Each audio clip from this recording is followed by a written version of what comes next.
there was this like Christian urban legend, especially in Jehovah's Witness circles, which you can read about online. And we have a good friend named Riley, who grew up Jehovah's Witness, who corroborated this with us. But there was some sort of urban legend among Jehovah's Witnesses that like there was a family that collected a lot of Smurfs figurines, and that at one point the Smurfs came to life and pushed the mother of the family into the oven while she was cooking. What? That got traded? Which just kind of shows like, all these little like inanimate objects that are kind of like, they're not exactly false idols, but they are kind of like totems of life, we can't really trust those because they do sort of contain a spirit that's not godly.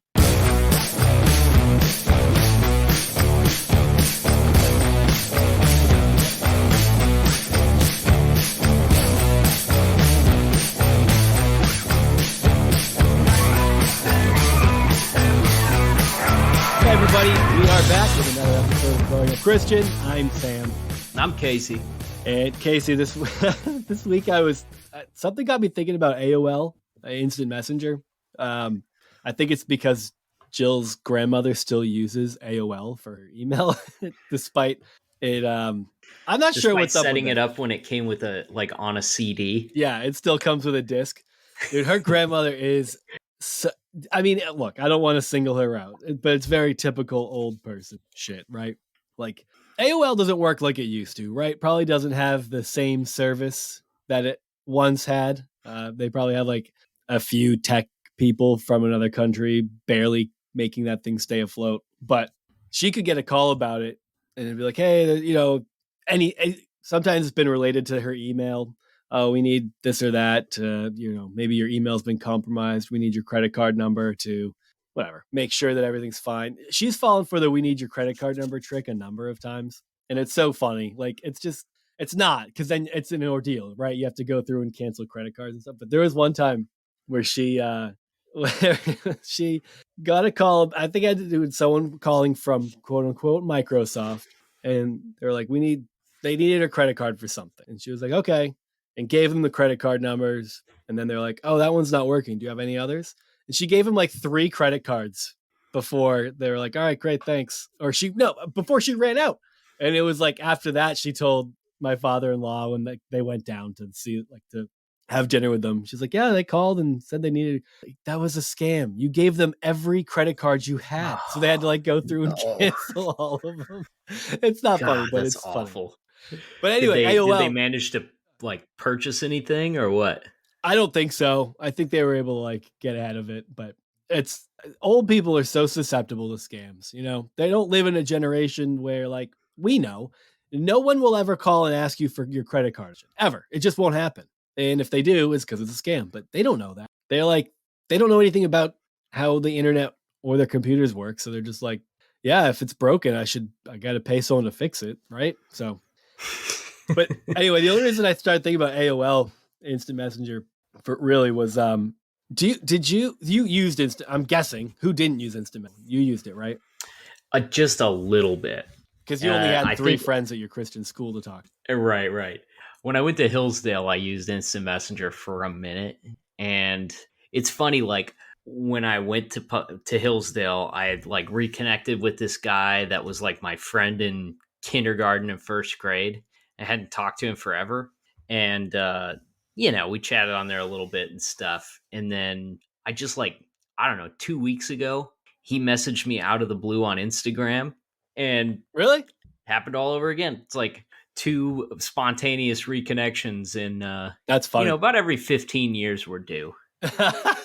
Dude, I forgot that AOL, I keep saying AOL, let's just call it Instant Messenger. What am I, 45? I forgot that Instant Messenger was still happening when we were like freshmen in college, but it was because I remember using it in my dorm room a little bit, and I'm trying to think that must have been the last time I ever signed into it. I don't recall using. Ever asked someone ASL. Yeah. When I was younger, one of the concerns that came up in my homeschool community was, aside from the obvious, like, who are you talking, right? Because I would use it to talk to. I would try to find ways to talk to or something like. I'm sure what I did was not actually flirting, but it was pretty crazy for me, you know.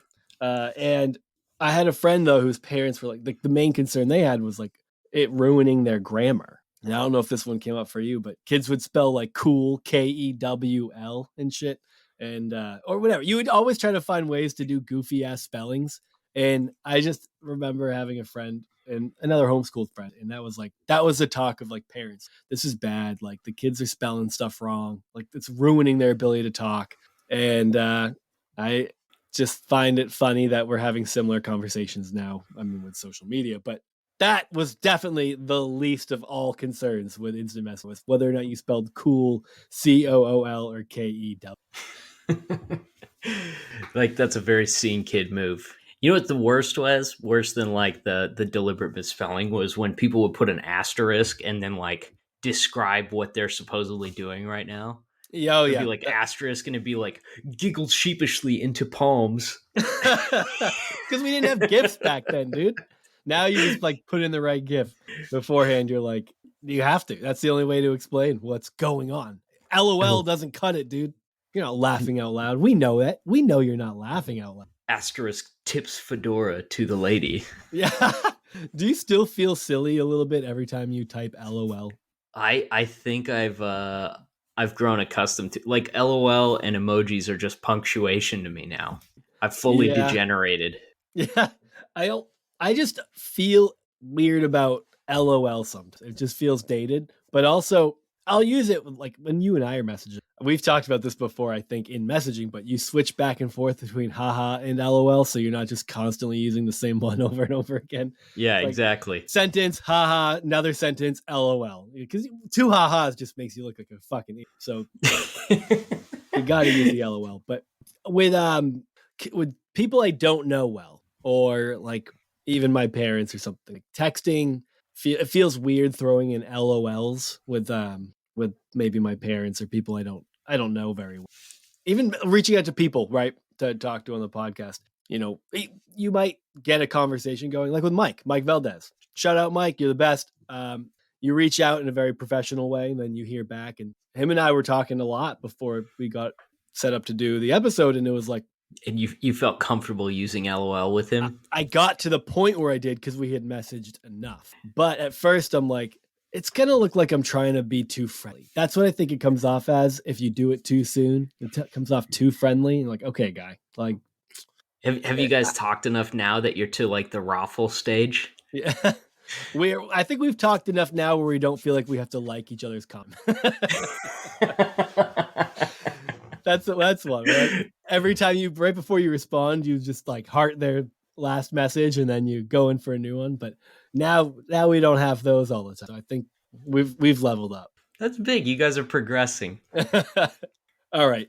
Next order of business. I did want to talk about, because I finished it today. So we're recording Sunday night.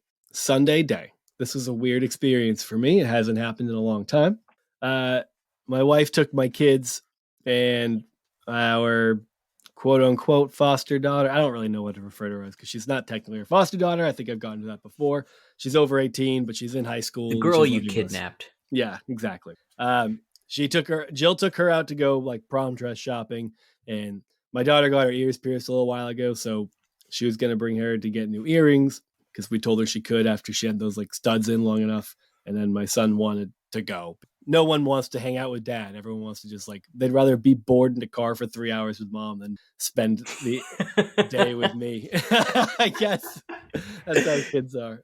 But that meant I had like 5 hours at the house all by myself, and that's just unheard of. So my plan I had a plan to get a lot of stuff done. I cleaned my whole house, cleaned my room, washed my sheets, put clean ones on, hand mopped my floors. Dude, I fucking killed it today. But I also had time to sit down this morning, drink my coffee, and finish a movie that I started last night. And it was The Matrix Resurrection, the new Matrix movie. I've talked about the Matrix movies before because I love them. And I was crazy disappointed with this.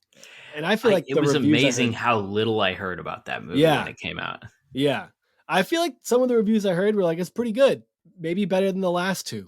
But it was just like there was no point for this movie, no point at all. Like it didn't. I don't feel like it did anything. There were some cool aspects of it, like The Matrix was like what people loved about it was its philosophical takes on life and whatever. I don't know. That was what was cool about it in a lot of ways. So this just like it had a couple of good points, but man, it really did a disservice to the franchise, and I was really bummed out about it. It's like even recently when I went back and watched the second and third one, I remember I was younger. I was a teenager when they came out. I don't know about you, but when I was a teenager, I didn't have a lot of discernment about the quality of films. Yeah, no, definitely not. I remember at one point when when The Matrix came out, there was like all those like sort of knockoff movies that tried to like catch a piece of that same energy. Like, yeah, rip the do you remember the one with Jet Li? With Jet Li, I watched. That was what I fucked with all Jet Li movies, dude. That was one thing I loved. They're all bad. Jet Li, he had some really good ones.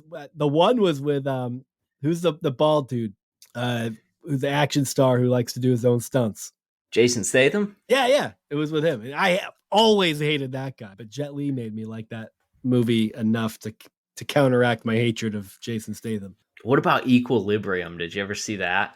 It was like the Christian Bale knockoff of The Matrix.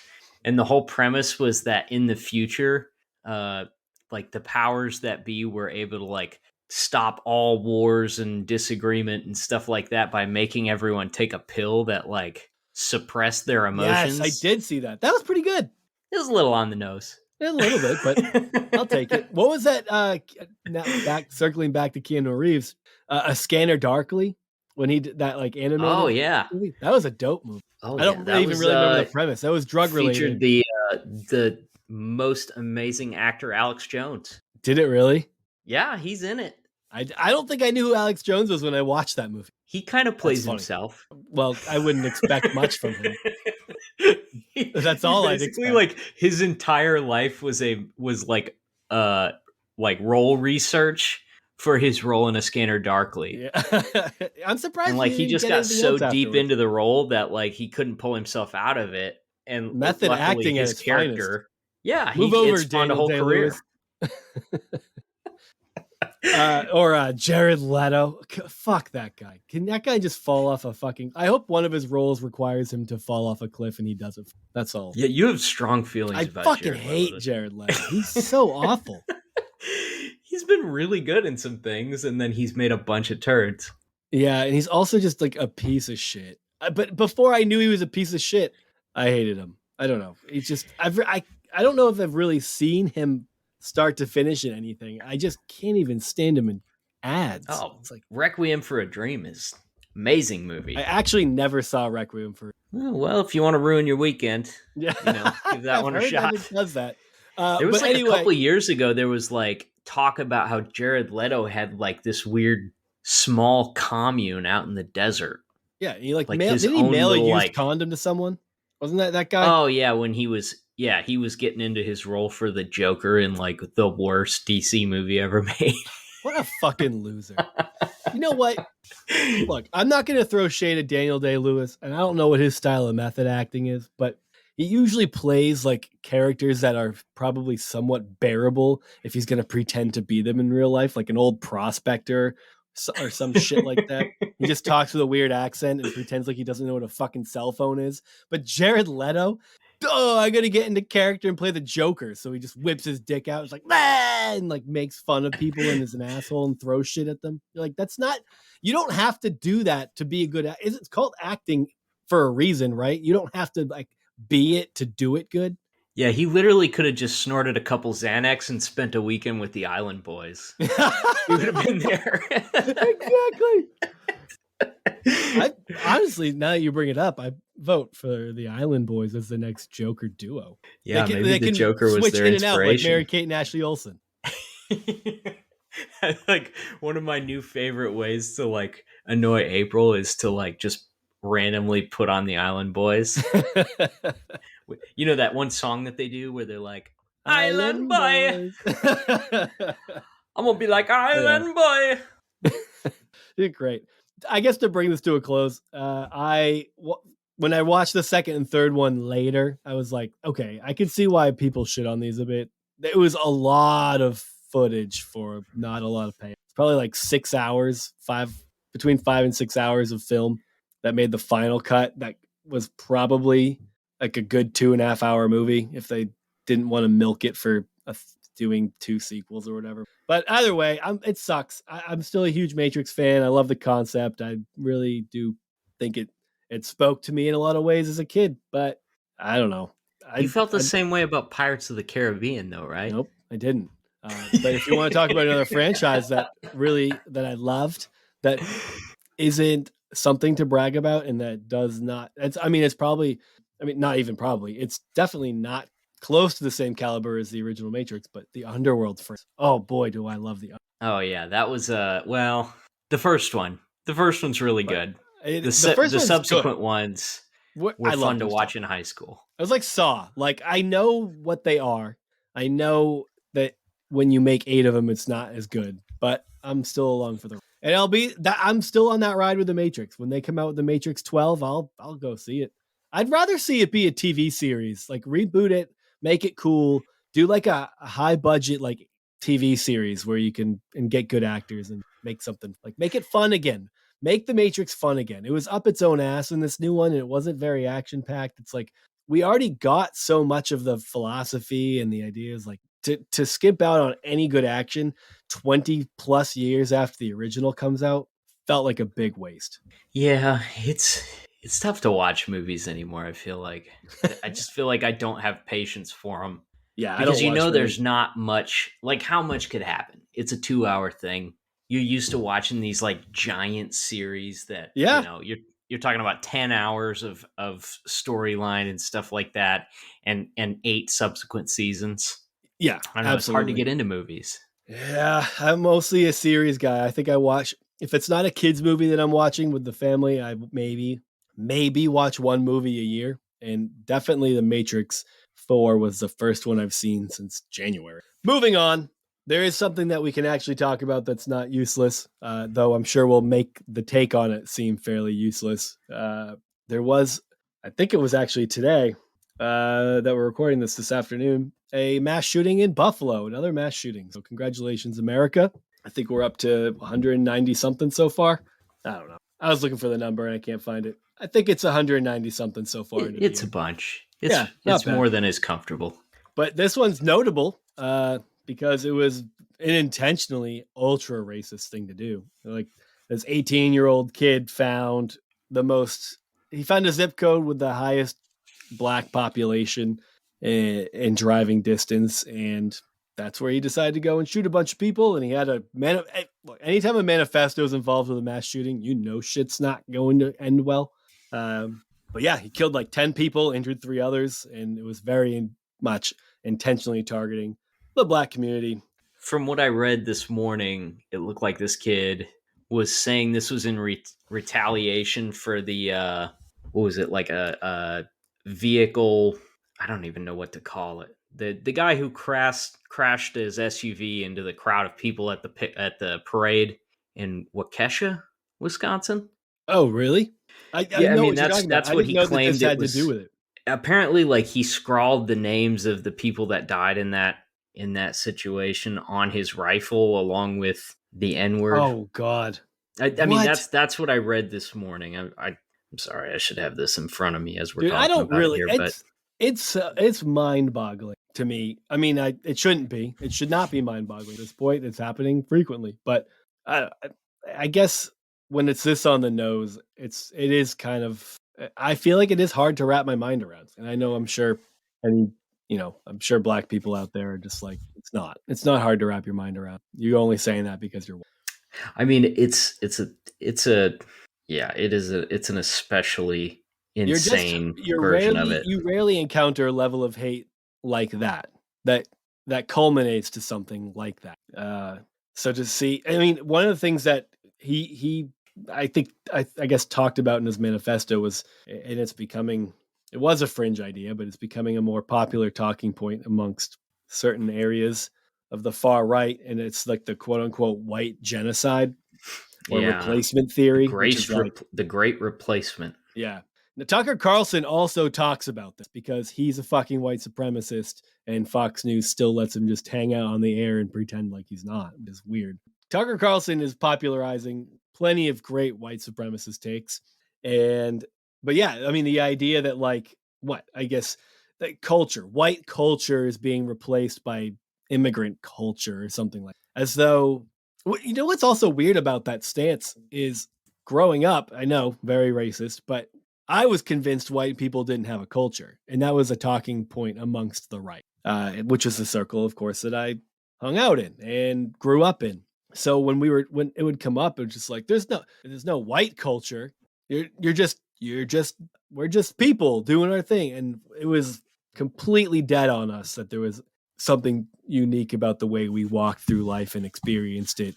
And now, years later, the shift is that white culture is being replaced. So at least, I don't know, at least they recognize that there's a culture now. That's a terrible. They do. They're proud the of worst elements are recognizing it. Oh yeah. I mean, yeah, a lot of this is just, I think it just comes down to tribalism and where you draw the lines of distinction, who you group yourself in with. And I think I don't know, I don't know why this stuff is so appealing to a certain type of teenager that goes looking for like this extreme, like, I mean, you're barely into the world. You haven't really even had a chance to strike out on your own yet. And you're convinced that like the deck is stacked against you and that you're never going to go anywhere or be anything. I mean, that's where this comes from. A kid who feels that he has prospects and that life's exciting and there's a place, you know, there's all sorts of things that they want to do and be and stuff like that's not a person who does this. And I think what's weird about this is like, you know, you look at a lot of these mass shooters, especially the ones that are, you know, whether it's racial motivation or some other, you know, whatever tribe they put themselves in. I think like there's just like this common thread of them hanging out on these like anonymous message boards. Like this kid apparently was, or at least it said that the theory is big on 4chan, like this great replacement theory. Yeah. And you know, I don't know if I'm sure there's like negative aspects to the idea, but all this stuff just makes me wonder if, you know, maybe we're past a point where anonymous stuff seems like is, at least for the American public, is anonymous internet stuff a good thing? Does it provide cover for anything important, or is it like does it provide cover for a lot of really terrible people to spout off things that they wouldn't want attached to their name if it was right next to their profile username or something like that on it? Like, would all of these extreme theories be as prevalent and as easy to find and as nasty as they are if everyone's real name and identity was right next to their username?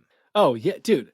I mean, the internet is, especially like, well, 4chan for sure, but Reddit, YouTube, like whatever. I mean, all these cesspools for humans to congregate and say their shit. Because people say stuff they don't even believe. I mean, look, dude, let's take Facebook, for example. How many people have really awful takes on Facebook and their names are right there? And that's knowing that people are going to see. But if you if they did remove their names, I'm sure they would have even more. Because yeah, you get to I think the problem, I'm parsing this out as we go, but as I'm thinking about it, it's like if I take how I feel about something on my worst day, and I feel really terribly about some things at sometimes, even things that I might on one hand care about. Like I think every single person who's listening or in the world knows that on one day they can hate aspects of their life to a very extreme degree and feel like they're the victim in their own narrative. And then on other days, walk through life feeling like everything's great. And if you take yourself on that worst day, I don't have any free time. I don't have time to myself. I don't have, like, especially, look, as a guy with wife and 2 of my own kids and 2 other kids that I'm taking care of, like grad school, work, like I have days where I'm just like, fuck this shit. I don't have any time for myself. I want to be a person. I want to go out and do whatever I want. I want to play video games till 3 a.m. Like, but if you sit in that and you find people who feed into that and tell you, yeah, you're right, dude. Yeah, well, maybe so-and-so should be doing that for you. Or maybe you should take some more time to yourself. And you can find yourself, if you decide to take the worst parts of yourself and put them out on the internet, and you find people that feed into that, you're going to feed the fucking ugly parts of your soul and become probably a really awful person. Or you can recognize that you might be selfish and that there are other people worth caring about, and that it's rewarding to actually put your effort and time into things outside of sitting alone in a room by yourself. And just knowing that maybe there are times where you should say, I need time to myself, versus not talking about it and being angry that you never do. And so anyway, all that, we're super long winded, but like, I think that's the problem with like what people find on the internet is they're going to find, if they have a bad thought, they're going to find people on the internet and they're going to say that. And those people are going to either fill their head with worse ideas or encourage the worst parts of them. And that's what you get with like shit like 4chan and all these weird fucking places where the worst of humanity was. It's like as good as community can be for a person, it can be just as bad. It can pull you down 100%. As easy as it can lift you up. So a friend of mine sent me a podcast on YouTube maybe 2 months ago, and it was these two guys that they interview all different types of people about, all sorts of things. I don't really know the point of the podcast, but they were interviewing this guy who was a self-proclaimed incel. And that's a group that I feel I got strong feelings about. Can you be voluntarily, involuntarily celibate? Well, so that was part of it, is like this kid, I mean, he was a young guy who's good looking. He was in good shape. He was well-spoken, had a lot of things going for him. And I mean, he was on this podcast to talk about how he was literally like choosing not to engage with women in a romantic sense, because it started out as like, well, women don't value me, was like his initial reason. But the more that he talks, the more you can see like this poison mindset that this guy has. And really what it comes down to is like, I don't value other people. Like, I really only value myself, and nobody else is good enough for me. Nobody else's attention is pure enough for me and focused solely on me enough for me to like gratify it in any sort of way. So like, I'm choosing to be this because no one meets my standard. And it's almost like a defense mechanism that keeps him from putting himself out there. It's like an extreme protection measure against rejection. And some of the stuff this guy says, he starts off the interview really trying to sound like, like this sort of academic guy that has just sort of made peace with his philosophy on this particular issue. But the more he talks, the more you can hear like, this guy has some really like gross views of women, and like the way he thinks about them and the way he feels like entitled to them it's just disgusting. And yet he exists in this community. That's what makes them incels, right? They usually treat women kind of shitty, and they're like, why won't women fuck me? Look at your personality and everything you say and do. Yeah. And I think like, these people get into these communities that just continually reaffirms like these bad ideas that they harbor. And not only like they not discourage them, but they encourage them, and they assure them that like, these aren't abnormal. Lots of people think this way. And, you're not only like not weird for thinking that, you're one of a select few. We're actually smarter than everybody else. Like, we're better than the other people out there who aren't smart enough to see things this way. Yeah. And I think like young people are particularly susceptible to some of that kind of stuff because, they just don't have the life experience to understand nuance sometimes. Not all, but some. It's like you just haven't been out in the world and met enough different types of people to realize that like your narrow view of who people are is ridiculous. I mean, we're perfect examples of that.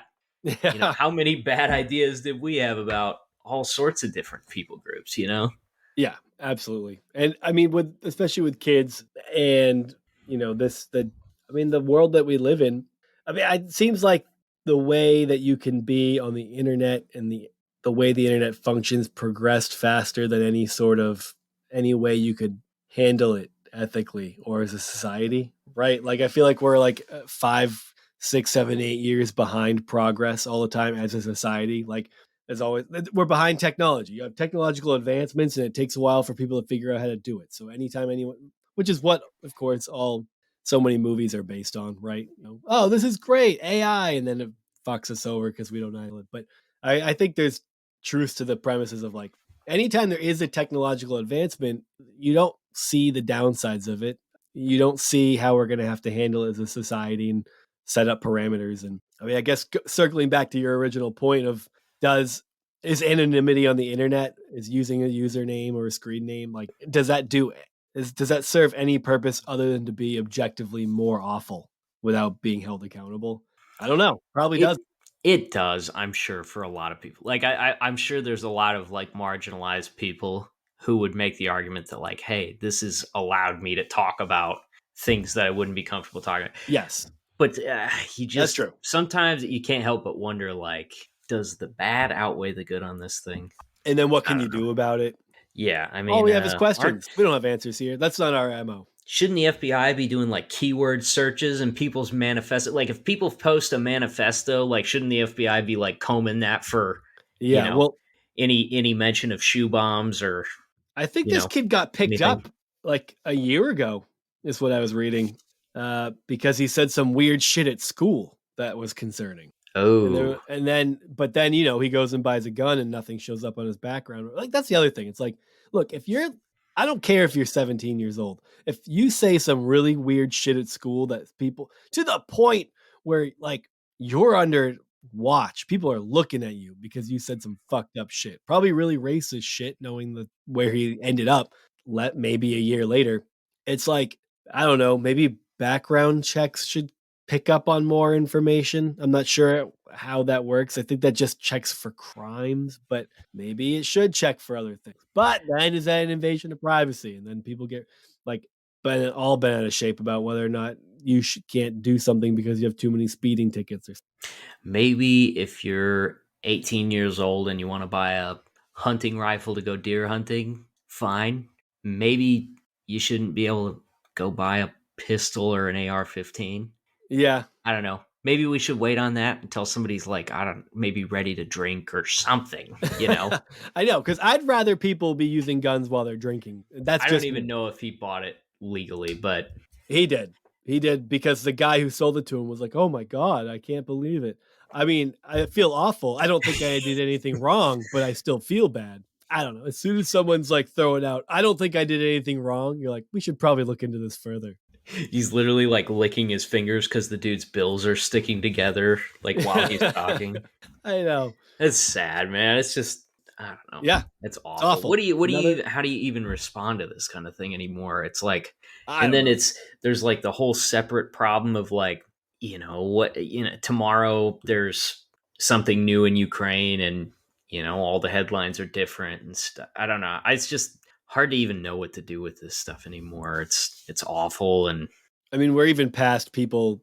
I mean, what we'll see is the internet blow up for the next couple of weeks about gun control measures and things like that. And then it'll all settle back down until the next one. Everybody will commandeer it for whatever political thing they're trying to push this week. Yeah. And each side will use it and they'll pretend like they care, but they're just going to use it for political gain. And our society's fucked, man. I think next week we should talk about why I think the Christians are right and the tribulation is upon us and everything's going to fall apart. Anyway, speaking of tribulations and everything falling apart, and we got onto that a little bit in this episode with our guests this week are Ash and Ash. Wow, I can't believe I just said that. Ash and Scott from the Boys Bible Study podcast. They were so fun to talk to. I know plenty of you listened to their podcast already, and we got into all sorts of fun stuff regarding Christian movies, which ones are good, which ones are bad, who's doing them the best, and had a lot of fun little rabbit trails along the way. So it is fun to hear somebody who's like a couple of guys who are like real movie aficionados talk about what movies they love and what movies they hate, and realizing like, oh, this is on a completely different scale than what I'm like. I'm sitting there thinking like, I don't like this story, and these guys are like, well, they took a big risk in making this. It's an unusual plot, and they filmed it in a certain way. Like they appreciate the art form a lot more than a couple of knuckle draggers like us. Like us. And their takes, that's what I love about their takes is that when they talk about these films, it's not just like a let's shit on these goofy films podcast. It's like let's actually analyze these for what they are and like see what's good, what's bad. I don't know. I think they have a very unique approach to the subject matter that they're critiquing. I think it's fantastic, incredibly well done, and they're obviously all really smart guys. One of their other co-hosts did not join us for the conversation. So there are 3 of them that do the podcast. We got to hang out with Ash and Scott, and we had a great time. So if you're liking the podcast, leave us a 5-star review on iTunes or I always say iTunes. Does anybody even say iTunes anymore? Apple Podcasts. We say that all the time. Every time we're like, iTunes. Does anyone say iTunes? Remember when you had a little square in your pocket and you could put 3 CDs on it and you were amazed? Rate us on there. By the way, while we're on the subject, if anyone has a charger for an old iPod mini, I could really use that. Maybe shoot us a DM so I can charge that and find some of my old good music that I can't get anymore. You should just like wrap a raw wire around it and hook it to some jumper cables or something. All right. Enjoy our conversation with Boys Bible Study. Everybody, we're back with our guests, Ash and Scott from the Boys Bible Study podcast. Ash and Scott, how's it going, guys? Hey, good. What's up? It's going good. Happy to be here. Yeah, I'm really excited to talk to you. First of all, a couple of things. We've had a ton of our listeners message us and be like, have you guys ever reached out to the guys from Boys Bible Study? So we definitely have a lot of listeners that love you guys, which also made this exciting. And also, when we first started doing this, we watched this shitty Christian movie and we're going to talk about it. And we never used the episode because, it didn't come out great, to be honest.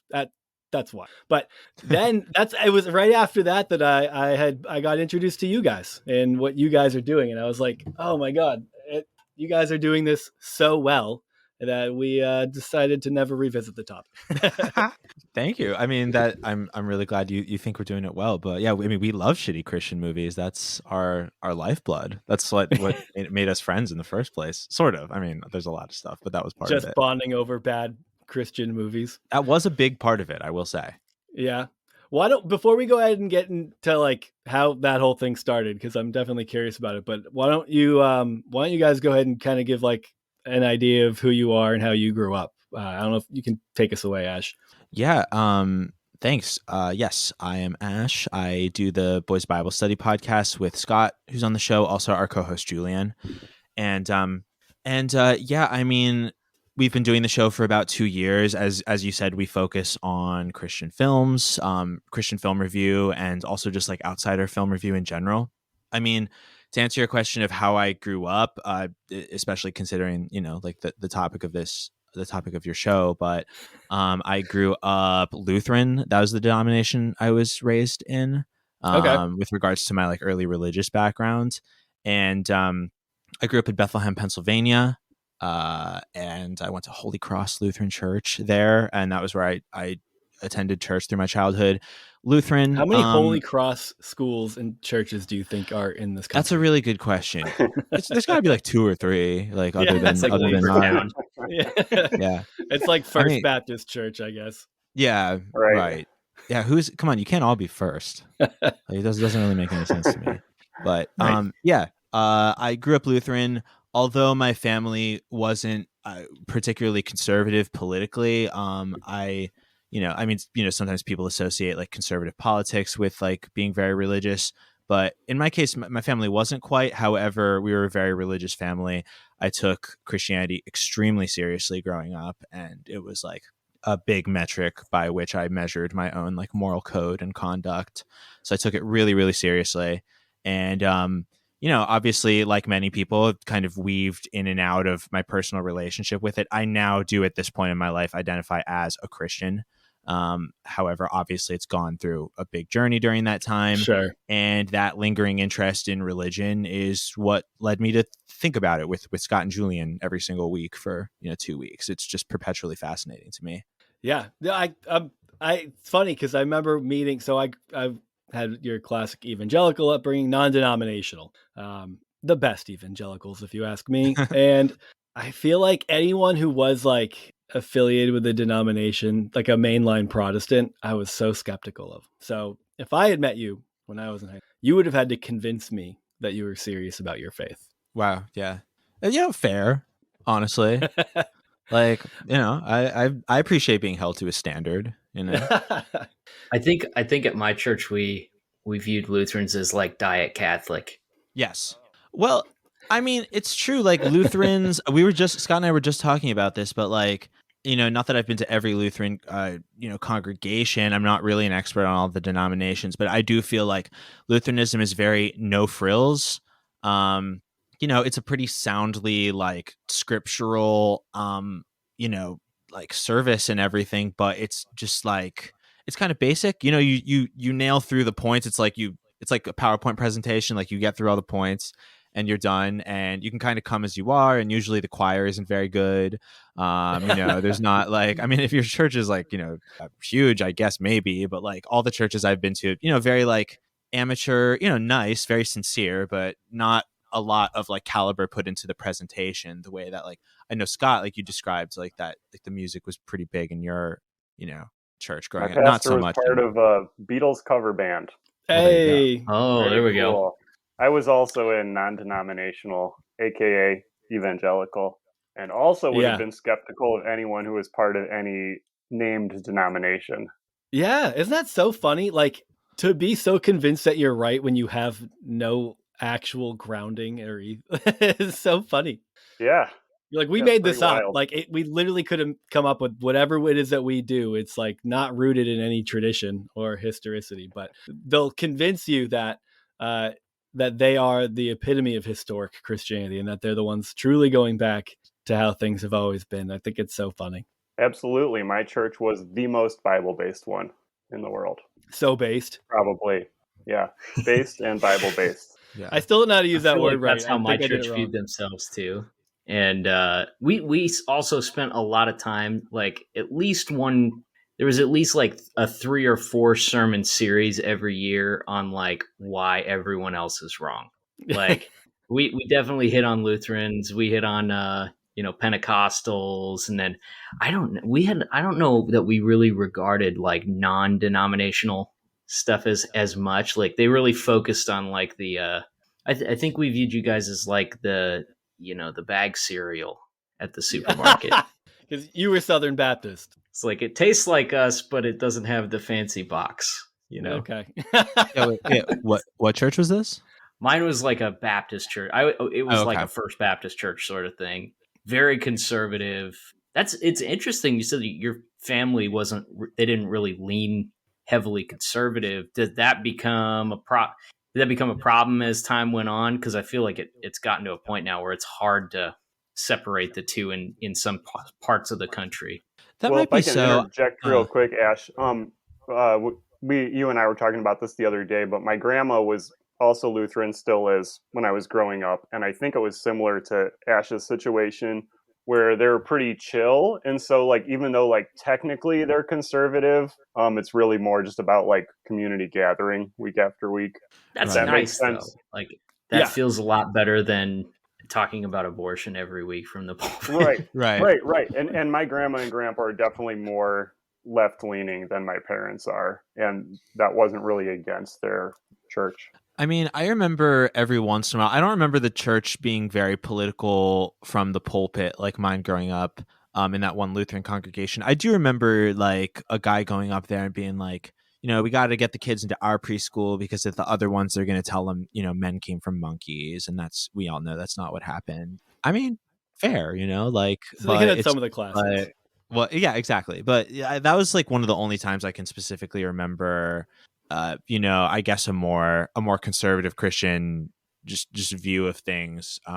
It wasn't that even it was especially liberal. It was just kind of like apolitical. It didn't really hammer in on some of those specific. Yeah, I don't remember abortion, for instance, being discussed or that sounds talking ideal. about why other denominations are, wrong. I mean, that's what we do on our show. Like our episode last night was just us talking about like, Catholics and Jehovah's Witnesses, and just now we just do our favorite. We just talk about our favorite and least favorite denominations all the time. that's we politicize from our pulpit now. That's that's all we Jehovah's did. Witnesses, everybody's least favorite. It seems like just zero fun. You said Jehovah's Witnesses? Yeah. That's why they're the most serious, though. Yeah, while that's true, they must have it right if they're going to be that no frills and no fun, right? Yeah, that's what they think. Here's the other thing, is that their movies are so good. Like, at this point where we are like just judging denominations based on the caliber of their film output, I've got to put Jehovah's Witnesses toward the top. Like, they really know what they're fucking doing over there. Like, I want to go down this road. Please. I didn't even realize other denominations were seriously putting out movies. I thought that was a very very evangelical Kirk Cameron, Kevin Sorbo. Who's the other guy? The Jesus Man guy. I mean, there's a couple main guys. There's David A. R. White. David A. R. White. Mm-hmm. His name was slipping my brain, but like, I mean, he is kind of Pure Flix or whatever they rebranded as. Like, they pump out Christian movies.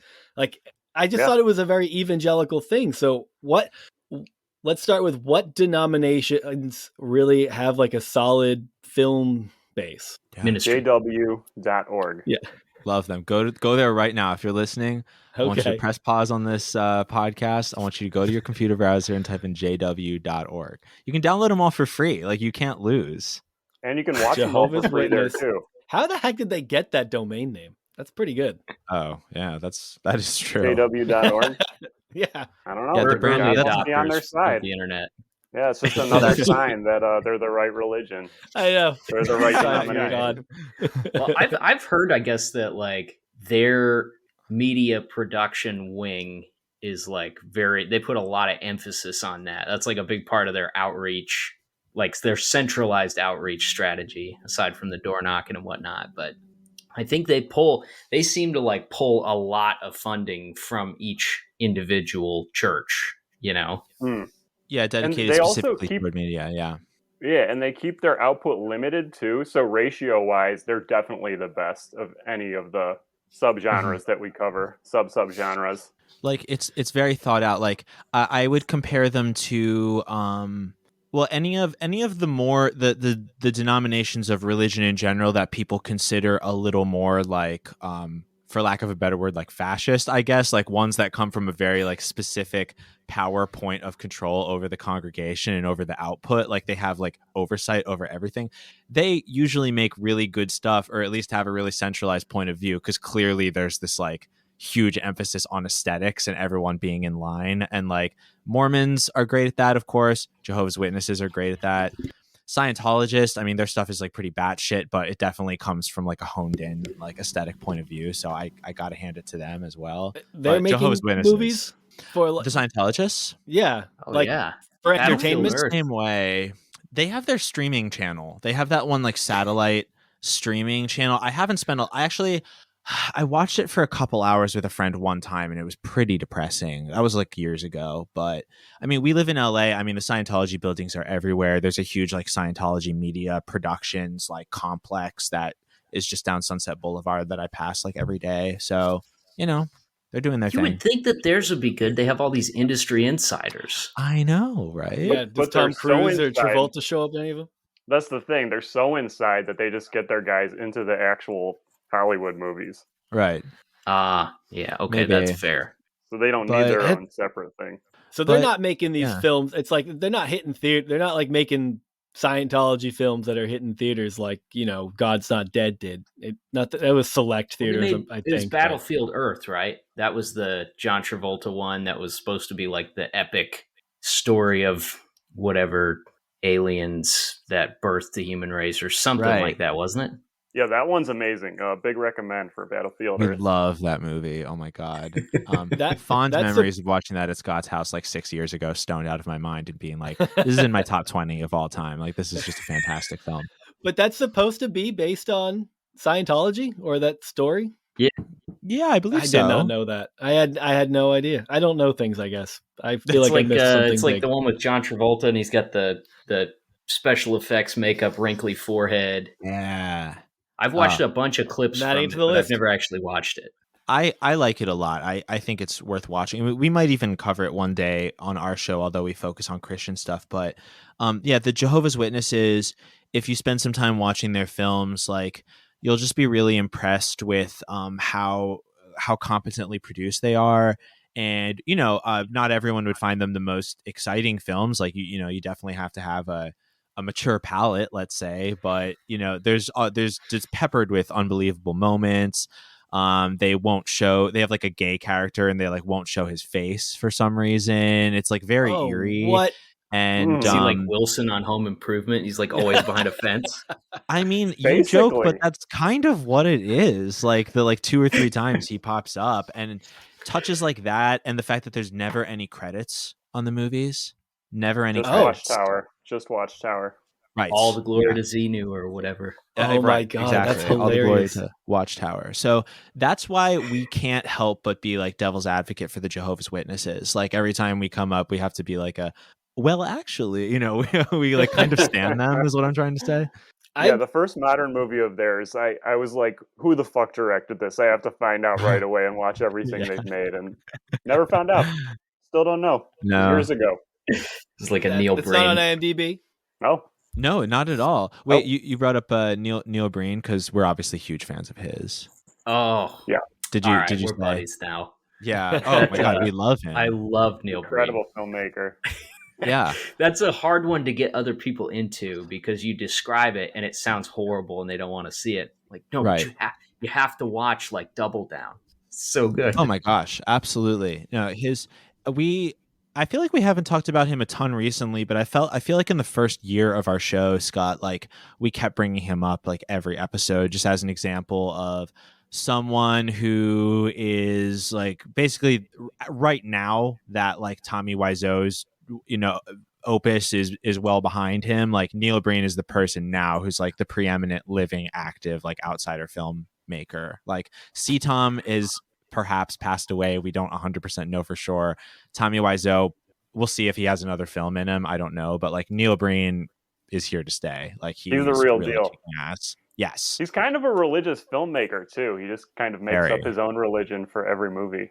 And he's God in every one of them. Mm-hmm. Yeah. He's like space Jesus with magic rocks. Yes. Well, okay, I hate to be this person because it's embarrassing for me being the only person on a conversation who doesn't know who somebody is. But Neil you Breen, should be embarrassed because I have sent you many prompts to like watch Neil Breen movies. Okay, well I don't listen to a lot of things you send me. Maybe Ever if you were since you a gave me better awful friend. music recommendations, I stopped paying attention to your movie ones too. Well, that's talking about film is tough for that capacity because like I mean I literally probably watched more films since moving to Los Angeles, like just hanging out with Scott, than I did in my entire life until that time because Scott watches like 3 movies a day at least, or so it seems to me, and a lot of those are Christian movies, so which is why but not only do we it's we love Christian film, but obviously like as Neil Breen stands, like we love outsider film. We love it in general when one person is just like, I'm going to make a film completely unencumbered by any studio or anything. And yeah, they might have no money to do it and it would look really cheap, and it's frequently very confusing ideologically or, writing wise, but we just love that. Like we're always looking for someone with a powerful point of view, Yeah. Sam, Neil Breen is like, he makes these movies. They're usually like a weird drama, pseudo action, supernatural. It's just a mix of everything. And he like writes them, produces them, directs them. He's the leading actor in every one of them. And then you get to the end credits and it's like the full scale, like 5 minutes of credits, like all the companies that provided catering and all of that stuff. And then there's always a message at the end that's like, any of the companies stated that have an N or an L in their name, or actually Neil Breen provided that service himself. Yep. Fantastic. It's out of control to the point where you're like, this can't be real. But then you watch an interview with him, and it's for sure real. Totally. And that's what's so exciting about him and like lots of the Christian auteurs that we come up with or that we find and we fall in love with is like that it's nice to see people just purely motivated by their own ego, just like nakedly pursuing that. And like, because then they reveal themselves slowly over the course of a film, and you like get in trying to present themselves as the perfect person. You can usually see like many of their insecurities and like various things that they reveal about their life along the way. And it's like, it's fascinating. We have many within the Christian genre. We have many favorites, people like that. That's such a good way of looking at it, especially when you look at Christian film and what they're trying to accomplish. Where it's like they do the whole set, they do the whole setup and then get to knock everything down on their own, and it's like it's kind of all cut and paste. At least not okay. You've watched a lot more Christian movies than I have. Maybe there's some with nuance, and I'm interested to hear that from you to know which ones might be those. But my experience with them is that it's just very cut and dry. It's setting up a premise, and then it's just a quick, clean closing wrap, almost like just a sitcom, but Christian and extended over an hour and a half. Yeah, like a lot of the Full House. Flicks, yeah, right. A lot of the Pure Flick stuff is like that, where it's kind of like clean, and they do want it to be fairly straightforward because it's a business too. They got to make digestible content. But there are a number of other very serious Christian filmmakers. Like a big favorite of ours that we just discovered in the last 6 months or so is this Homeschool family led by Mom, who's Ashley Hayes Wright. Queen. And the whole family works on these movies, and then she like shoots, directs, and edits them. And like at 11, the first one we watched was Halloween Hero, and literally their 11-year-old wrote it and starred in it. And it even says that in the credits because they're proud of it, which they should be. It's amazing. They should be. Their 11-year-old's already writing a feature film that's on Amazon Prime. It's on Amazon. Yeah. Yeah. And that's the best way to buy it, because Scott has tried to purchase their movies directly through their website, and I hate to leave a 3-star review here for the Hayes Rights, but unfortunately my friend's money was eaten and no product was provided. So we assume that they're working full time to remedy that. Not responded to what I said on Boys Bible Study. Perhaps you listen to this. You owe me $10 or a movie. Either one. And we're happy to support. It's like a shitty vending machine. Right. Yeah. Yeah. We are very, very happy to support the Hayes Wright family in their endeavors. But please, we know you have the files. All we ask is for the files that my friend has paid for. I just want to watch. We just want to watch your movies, dude. I think the first Neil Breen movie that I bought, I had to mail him cash. That's so cool. That sounds about right. Did it look like a screener copy? Like no frills at all? Just almost like a burned CD just sitting in a... Oh, yeah. Okay, yeah. Like a clear jewel case or something like that. It definitely reminded me of like, back in the day when I would burn my buddy's Pillar album and then try to draw something cool on the front, Yeah. Yeah, that's the same experience I had. I bought Fateful Findings from his website. So what exciting topics are the Hayes Wrights tackling? Oh, wow. A lot about being bold and standing up for your faith and what's right, or... Well, we watched a movie fairly recently called The Badge, the Bible, and Bigfoot, and that was actually attempting to tackle the defunding of the police, which ended up being inconsequential to defeating Bigfoot. Oh my God! The man who lost his job for the fence still defeated Bigfoot. That's a spoiler. Sorry. They defeated Bigfoot, but the cops are still funded. I assume they don't want to defund the police. They don't strike me as a defund the police kind of family. Well, they are not. But it starts with them, the town, defunding the police to better fund the fire department. Okay. Oh, yeah, the even fire with department good intentions, that doesn't work out. I forgot that the fire department was sort of the unseen enemy of that film. I wish it ended with someone's house catching on fire and the fire department not having enough resources to go save them. And then Bigfoot's fighting the fire. That would have been a really cool twist. But so Mrs. Wright's got a finger on the pulse, like the cultural pulse, tackling modern day issues. Very much so.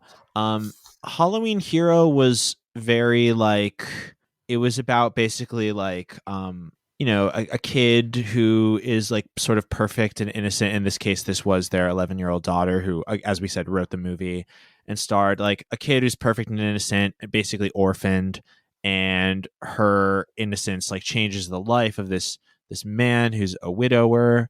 And he's planning his own suicide. On his calendar on October 31st on Halloween, it says death exclamation point, which is That's the some day that real he's going to kill premeditation. himself. Yes. Actually death with 2 exclamation points. I remember. But then when a trick-or-treater comes to his door, who is his own daughter, again, the Hayes Wrights are a family entertainment. It's mom, dad, and their girls.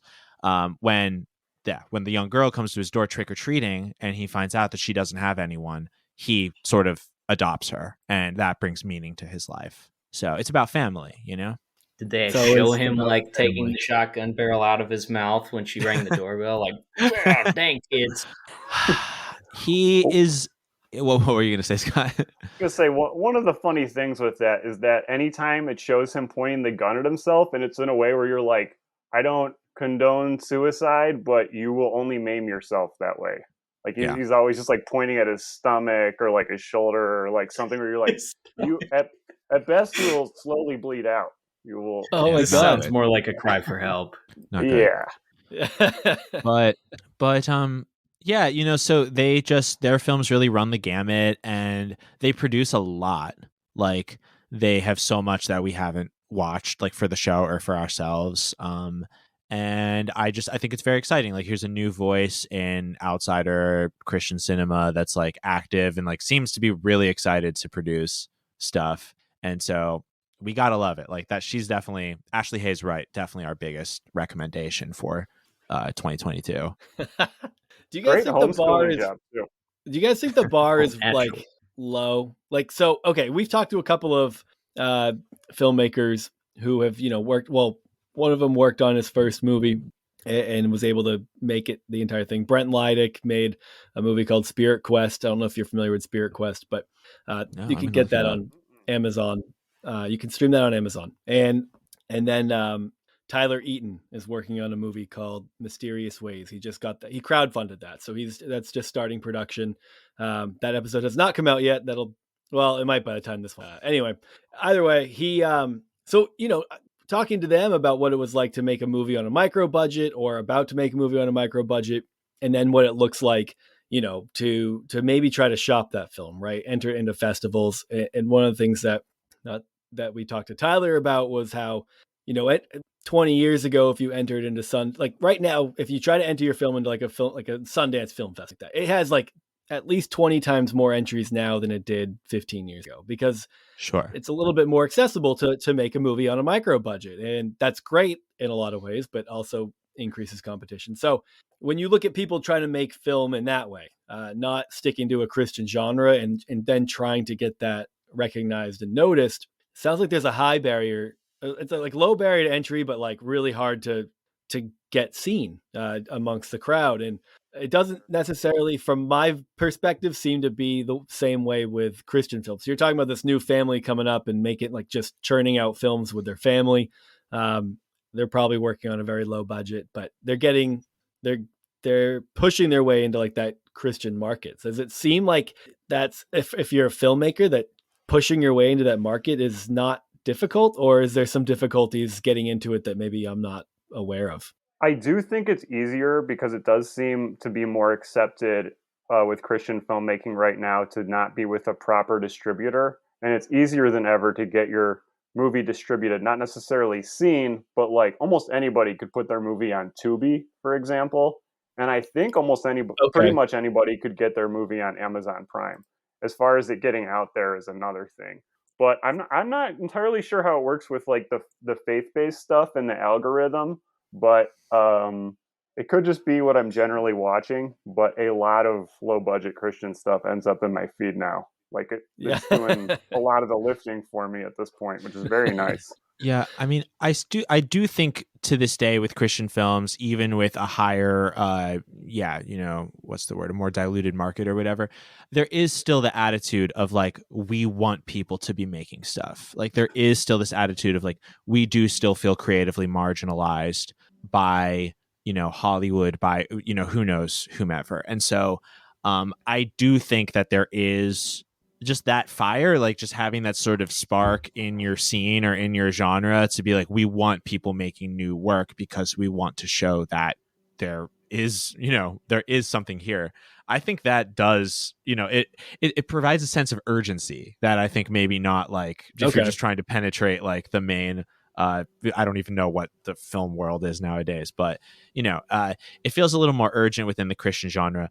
That being said, even if someone is like a superstar to us, I don't really know how much people even in the Christian genre know about the Hayes Wright family. I mean, to us, they're like, modern day superstars, but they're sort of like the Coppolas, like a filmmaking family, but I couldn't even tell like how many views do their videos even have? Like, it's hard to say. I don't know. Like 1,000? I don't know. It does seem like it's not an altogether bad thing, though. I mean, that, just people in general have an outlet. I mean, talking to those couple of guys that we did, it sounds like producing a movie of any variety, like on your own, is just like an all-consuming endeavor, like just tons of work. I imagine it's probably easy to overlook like how much goes into making even a movie that you'd perceive as like not top quality, Yes, that's the thing. Finishing a feature is incredible to me. And no matter how it turned out, no matter what it is, no matter how terrible. I honestly agree. And it's like, yeah, like, I don't know if it's just like living here because obviously being in Los Angeles, we just see the film. I mean, like 50% of people you meet work in film or TV in some capacity, or so it seems, and you do really get like, even if you do try to embark on like a short film project or on a video project and you try to do a good job, you just see for yourself like how hard it is. And yeah, I don't know, not to sound like a participation trophy, like genderqueer, I don't know, liberal, whatever. But it really, like, we're like, if you finished a feature, like, great job. Like, honestly, it's like the modern day equivalent of writing a book. I mean, people still write books, but it's like you could write the next great American novel, and even if you just filmed it on your phone and it looks like shit, like it's still great. Like, that's why I give every film on Letterboxd 5 stars, because I'm like 5 stars for effort,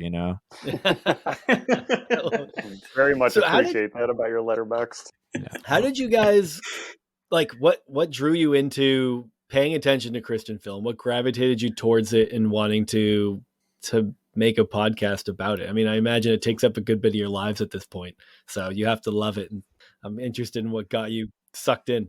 First of all, just growing up with tons of Christian media and just having that background of it. What are some highlights before we continue? Like highlights of like Christian media growing up that were like, that's what stuck out. That's what sticks out to you when you think back about your childhood. Honestly, it's pretty basic, but VeggieTales is very powerful. Based on the fact that it's geared towards kids, because it was I'm 40 now. I just turned 40, and so like when VeggieTales started coming out, it was geared towards younger ages than me. But I would make sure my sisters were getting that like the day that they were available because I wanted to watch them too. And so I think that was like, they genuinely well done. Yeah. So I think that was a big one. There's a lot of other stuff I watched, but as far as like quality wise, that probably sticks out the most. But even more so, just buying media from the thrift store. My mom and I were always going to the thrift store, and stuff's cheaper there, so you can take chances on random stuff. And I found a lot of random stuff that way. A lot of weird videos. It's not like going to Family Christian Bookstore where CD's $22 and you have nothing to go off of if it's good or not. Right. Yeah, but at least they can be like, okay, if you like Rage Against the Machine, you can check out this new cool band called Payable on Death. They're basically the same.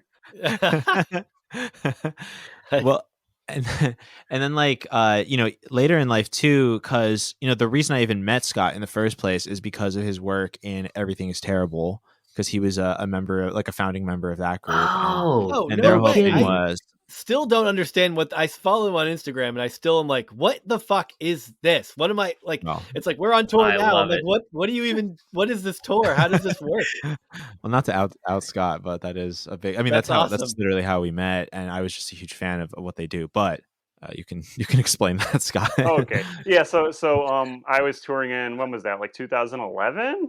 Yeah, 10 when or I 11. came through to Mhm. Syracuse. Yeah, Yeah, that it was was when I for met, Doggy yeah. Woggies, right? Doggy Woggies, Yeah. Poochie Woochies, the all Yeah, dog totally. remake of Alejandro Jodorowsky's The Holy Mountain. So good. that was a big tour, and Ash came to the show, performed at the show. It was a great finale to the show, very fun. Because What Ash is is the a musician. performance?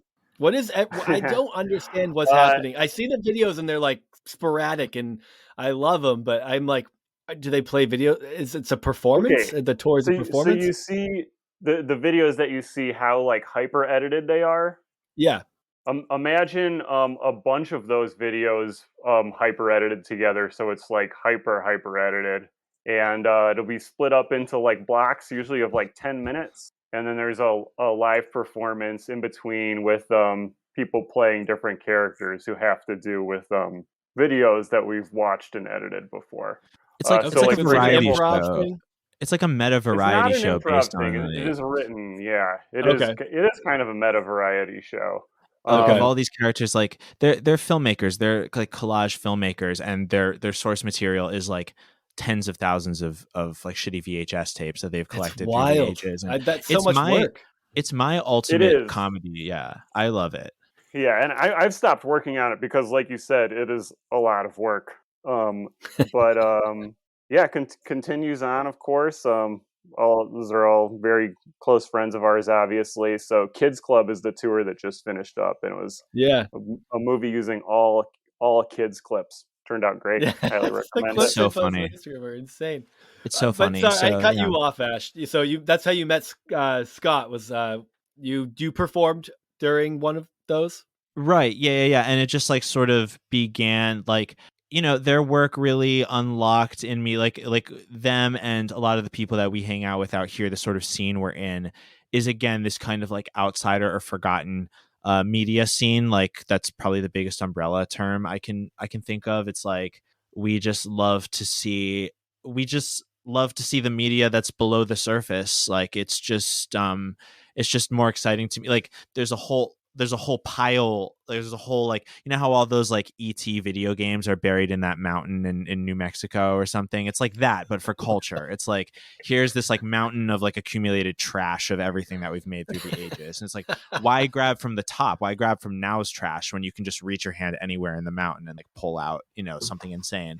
So, we just got along really well based on that after, years of friendship. And like, we just really, both Scott and I and our friend Julian, just really specifically enjoyed the religious ones because they were just so fun and like such just direct propaganda, and we loved the styles of them. And like it's great to see like a movie that wants to tell you something, like a movie that's grabbing you by the throat and is like, no, you need to know this. Like that's missing, from a lot of I don't know, maybe it's not actually, but I like the way that they do that. And they do it in a less nuanced way, maybe, when they have like the gospel message point blank at the end. But when they're like the military is great. Yeah, a lot of strong assumptions that come along with it too, where you're like, you assume I know so much already. I basically have a full understanding of the Bible, and either have chosen to reject Jesus, or like anytime an atheist is portrayed in like any evangelical movie, it's not that they don't believe in God, it's that they hate God. Right, exactly. Yes, like that's such a great point about the understanding. Like there's a mutual understanding going into it that you have a baseline for what's going to be talked about. Like if you didn't grow up in Christianity, you have no baseline for it, and you watch one of those movies, you're going to be probably a little confused. Well, the one that we watched was definitely like that. Was that just called Rapture? No, Tribulation. Rapture. Have you guys seen Tribulation with Howie Mandel and Gary Busey? Have you, Scott? I don't think I've seen that. I'm like furiously Googling it right now. It's a gem. going We to had pull. so I can't much tell fun what we're in watching for. it.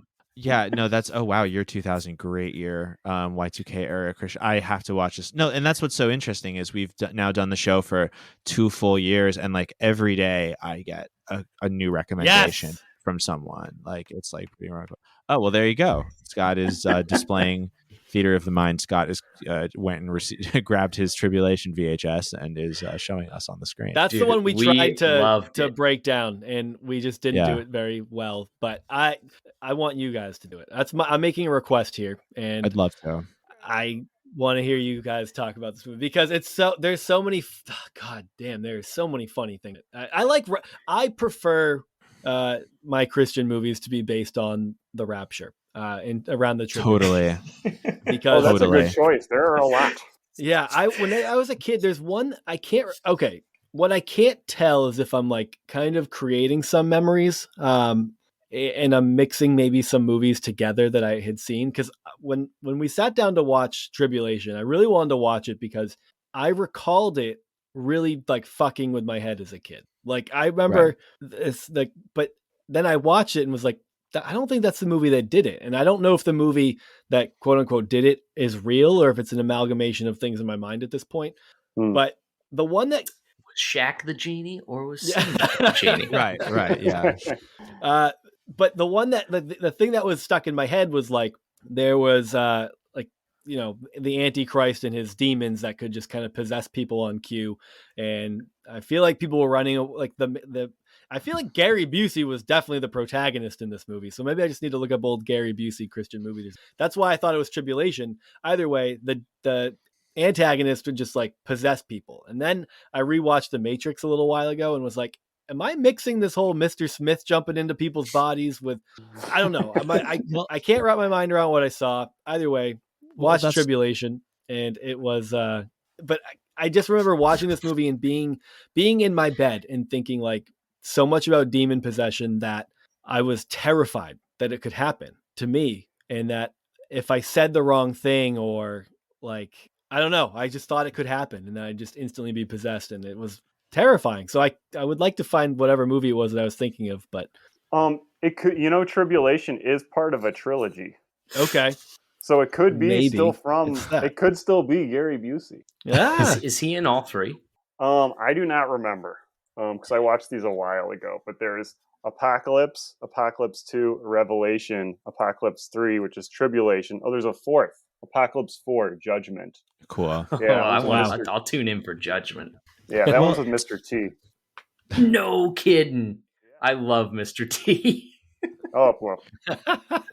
Well, to what you were saying, to what you were saying, Sam, like I think that's part of the reason that like we got so into this because again, a lot of us grew up in the age where like home video or movie, like that was what we watched. That was what we were sat in front of as kids instead of like YouTube videos, So yes. This was like, this is what we were hypnotized by. And adults are just like, oh, well, we'll put on something, Christian for the kids. And then you watch it and you're like, well, I'm going to be like tormented in like a river of fire forever. And like, I'm going to get possessed by a demon if I like look the wrong way, if I say the name of a magic card that I have in my magic deck or whatever.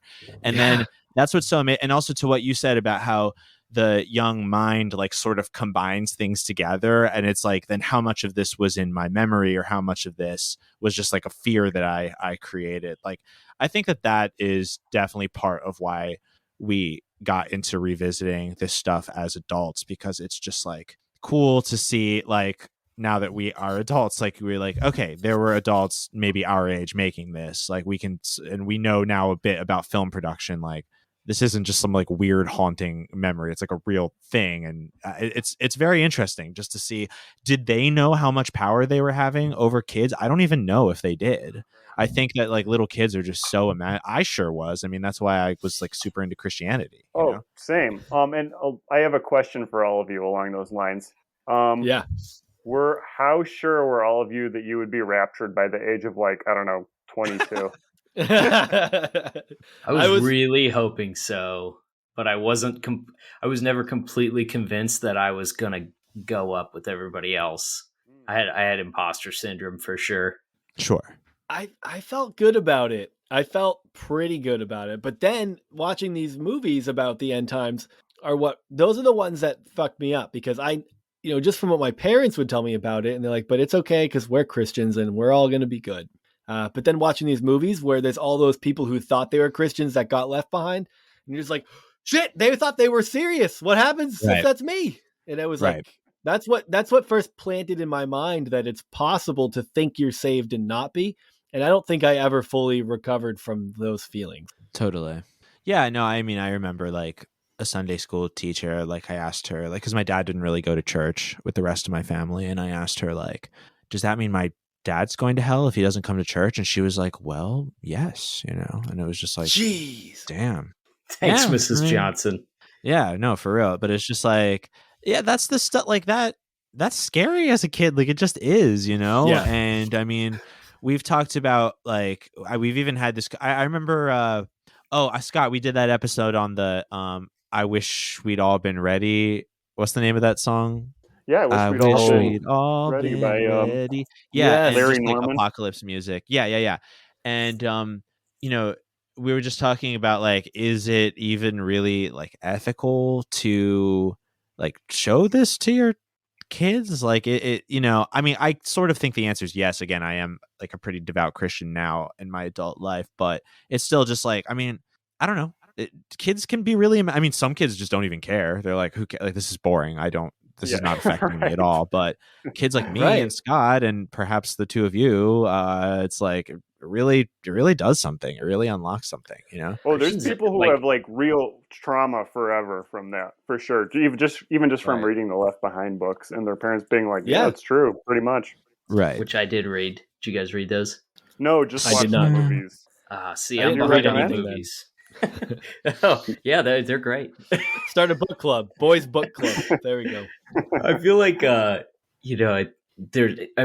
like you think about how big like true crime is right now, and like I've listened to I don't know how many years worth of podcasts about serial killers and documentaries and things like that, and like people just have like this weird morbid fascination with ugly, sinister things, and Christians definitely like kind of channeled that into this like apocalypse media that just kind of like endlessly goes over and over how people are going to be tortured after we're all gone and away from and in heaven. Yeah, totally. Now there's like a lot of dystopian stuff too, where like Christianity is basically outlawed. Yeah, that's a big one. Yeah, and it's interesting because I feel like it's getting less and less amount of years further out from when the production is. Like it used to be like, oh, in 50 years from now it's like 3 years from now. Yeah. Right. There's almost that feeling depending on where you're at in Christianity, what bubble you're in, that's still a big part of the conversation. That like this is, the world hates us. They hate God. They hate Christianity. Actually just tonight, before we got on here, I was so I'm in grad school right now. I went back to school. This is my first semester back in, but I'm in a psychology class, and because I'm going to school for counseling, and one of the theory it was talking about, I'm in developmental theory. It just brought back a lot of stuff because one of the things I just recently read about was the person who introduced that it's like a stage theory of moving from dualism towards relativity, and that it's like very few people go into college with like stage one dualism, black and white, right and wrong, truth is disseminated from this source, and it's unquestionable.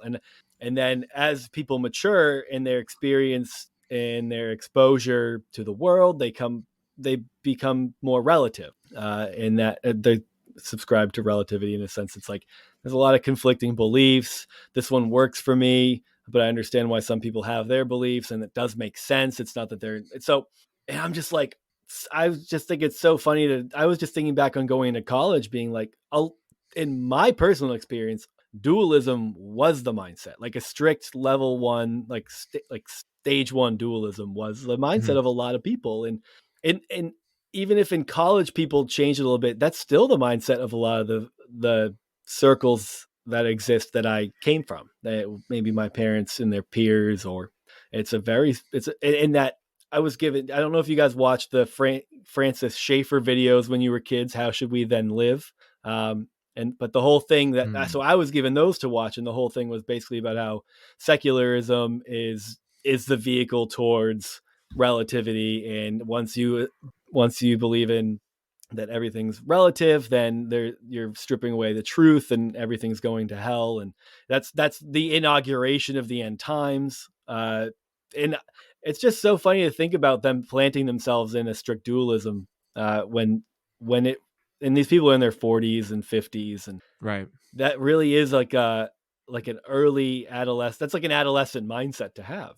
Totally. I don't know if, more and more people think that way now, or maybe they always did and we can just like be exposed to that stuff more. But I actually think that that's part of the reason I personally enjoy watching like the Christian films, is because, to be quite honest with you, like to see something that's so dualistic is almost like escapist for me, because I'm like, God, I wish that like I could hold such an uncomplicated viewpoint, like as disturbing or like fucked up as that viewpoint might be. It's like, yeah, I'm not trying to say I'm like, whatever, like a very smart person, but it's just like, it's hard. There's a lot of responsibility when you understand that like there's not really a lot of ethical choices you maybe can make in a situation, and that there's so many things you can't solve, and there's so many like ugly things that you can't control, and it's really sad and scary. And I do think I actually find a bit of comfort like inhabiting, just for an hour and a half or whatever, like a dualistic mindset of being like, okay, these are the rules. Like if I do them, it's all going to work out. Like, my someone in my family might die of cancer in a very like cathartic way, but other than that, like everything else is going to happen in my life. I'm going to win, proverbially win the lottery or whatever. It's just like, it's nice to see that happen in a film. It's almost a little like relieving. That's why people watch Hallmark films, right? It's like a similar thing. To Hallmark Say films? that again? People watch? Yeah, Hallmark films. It's a similar escapism, that simplicity. Yeah.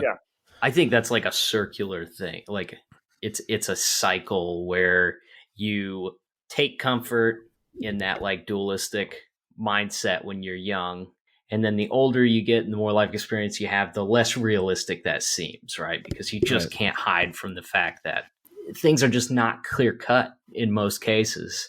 Right. And then as you get older and I don't know, more world weary or whatever it is, I think, there's like a certain comfort that comes from just looking at things in such a stark way.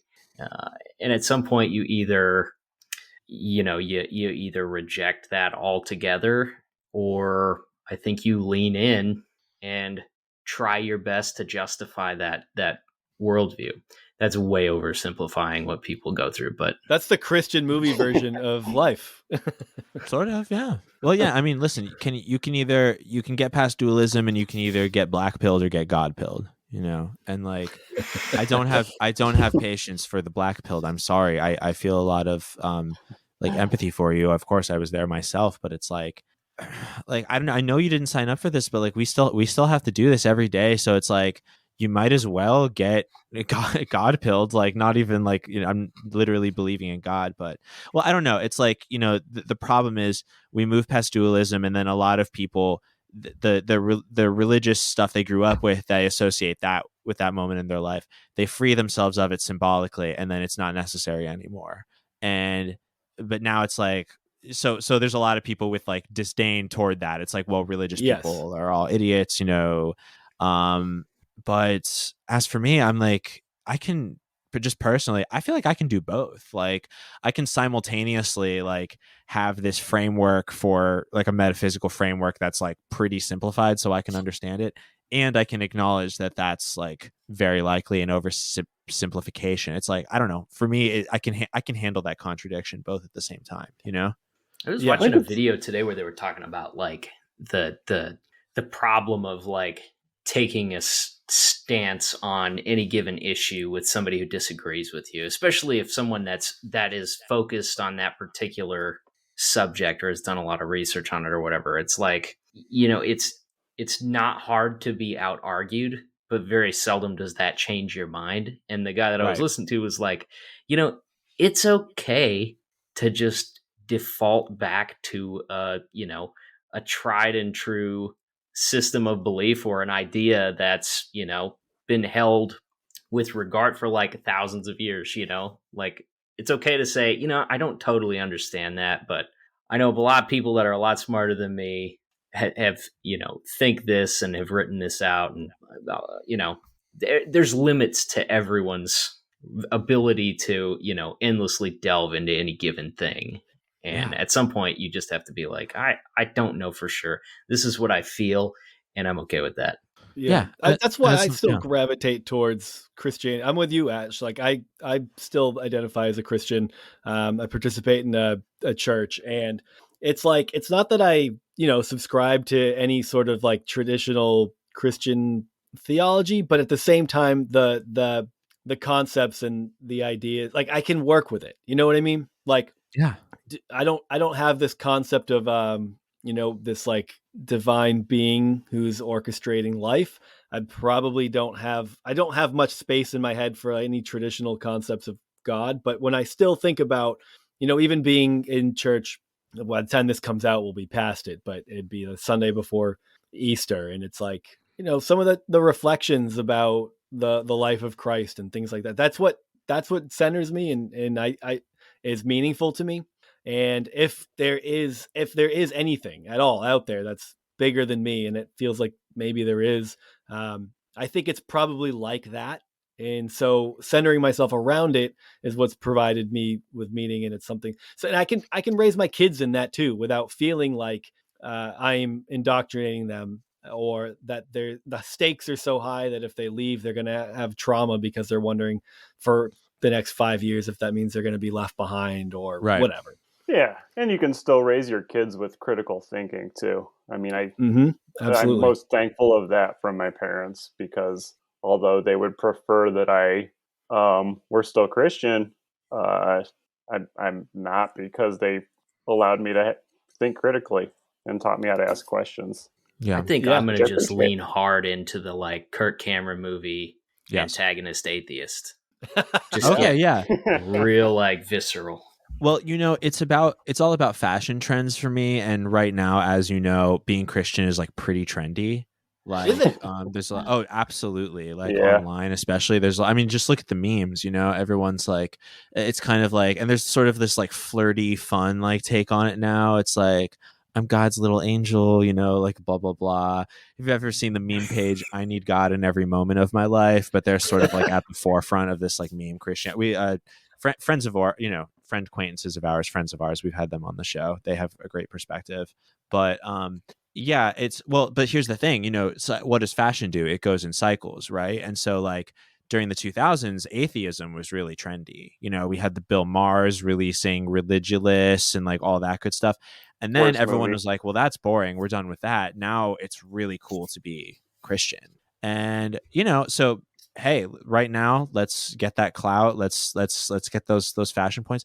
And then in 3 years, we can be on the forefront of the Reddit fedora. We can start wearing fedoras again. We can start like I can't wait. Maybe Boys Bible Study will take a hard like trenchcoat mafia / Reddit / like atheism turn in like 3 years, maybe, just to stay ahead. Bible Satanists. Yeah, I can still be BBS, but dude. So Scott, you're a couple years older than us, and I know we were kind of like at the lingering tail end of like Satanic Panic era. Was that big in your circles? I mean, it's definitely fun to pull media from that era, I would imagine. It was big through like middle school for me, because I think it was 8th grade Halloween. I did not celebrate Halloween by choice because of Satanic Panic media and my own searching. Because like I took that pretty seriously, and I took any Christian media I was consuming at that time very seriously, and was definitely legit studying the Bible on my own a lot. And so connecting dots between what I heard at church and through Christian media and my own research. And so like my parents were even kind of like, you're not going to go out for Halloween? And I was like, no, it's satanic. Oh, like, okay. Wow. So parents weren't even pushing that. No. And but of course they didn't like say like, you might be taking this too far, bud. Yeah. We're so proud. Wait, when was this? I would have Did you been say in what? 8th grade. So 8th grade. it was like At first, I heard I was 95. 8, and I was like, "What?" And then I was like, "He must be talking about 8th grade." Yeah, 8th grade. Yeah. So probably like 94, 95, something like that. I'm always I love that. interested in like Christian urban legends, like stuff that got passed around that we all somehow heard. And I mean, not even necessarily Christian, but like always, the one that always makes me laugh is like, it's before the internet, before there was any sort of like mass sharing digitally. Like everybody in the world heard that Marilyn Manson had ribs removed so that he could blow himself. Right. Like, how did we all find that Absolutely. out? Right. Yeah, I definitely heard that hearsay in 8th grade for sure. That's really funny. But I feel like there was Christian ones too, where you'd hear like, oh, there's a bunch of kids in all black that like kidnap people's pets on Devil's Night and sacrifice them and stuff. Like weird stories that would make the rounds that are probably based on nothing. Yeah, Well, right. I stepped away for a sec. Were you talking about the Smurfs thing? No. Oh, Okay. no, but I'm excited triggered to you hear more thinking about that. Smurfs? Let's go there. Okay, well, it's just that we just did an episode a couple weeks ago with our new friend Michael Bolandic, who's a great filmmaker. It was on Turmoil in the Toy Box, or Deception of a Generation, which is like a late 80s satanic panic thing about toys and children's games and stuff. And we just got to talking about the Smurfs because Michael is like sort of a Smurfs historian among many things. And there was this like Christian urban legend, especially in Jehovah's Witness circles, which you can read about online. And we have a good friend named Riley, who grew up Jehovah's Witness, who corroborated this with us. But there was some sort of urban legend among Jehovah's Witnesses that like there was a family that collected a lot of Smurfs figurines, and that at one point the Smurfs came to life and pushed the mother of the family into the oven while she was cooking. What? That got traded?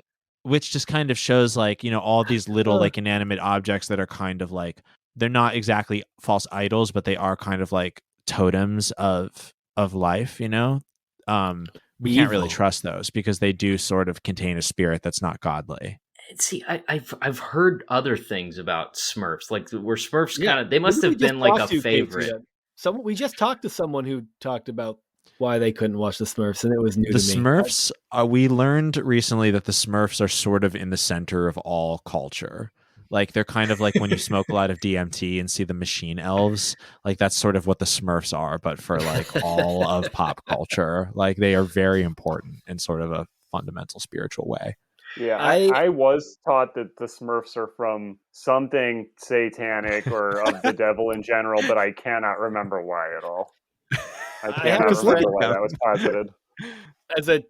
When I was in high school, I guess. I guess I was in high school. I had a friend, I was probably 15 at the time. I was homeschooled, so I didn't have a lot of friends, and this friend was also homeschooled because those were most of my friends. And so you were making feature-length films with your family? No. Yeah. Wow, cool. No, my family didn't start a band. They didn't do feature-length films. It was a joke, man. I got shafted pretty hard on it with homeschool families.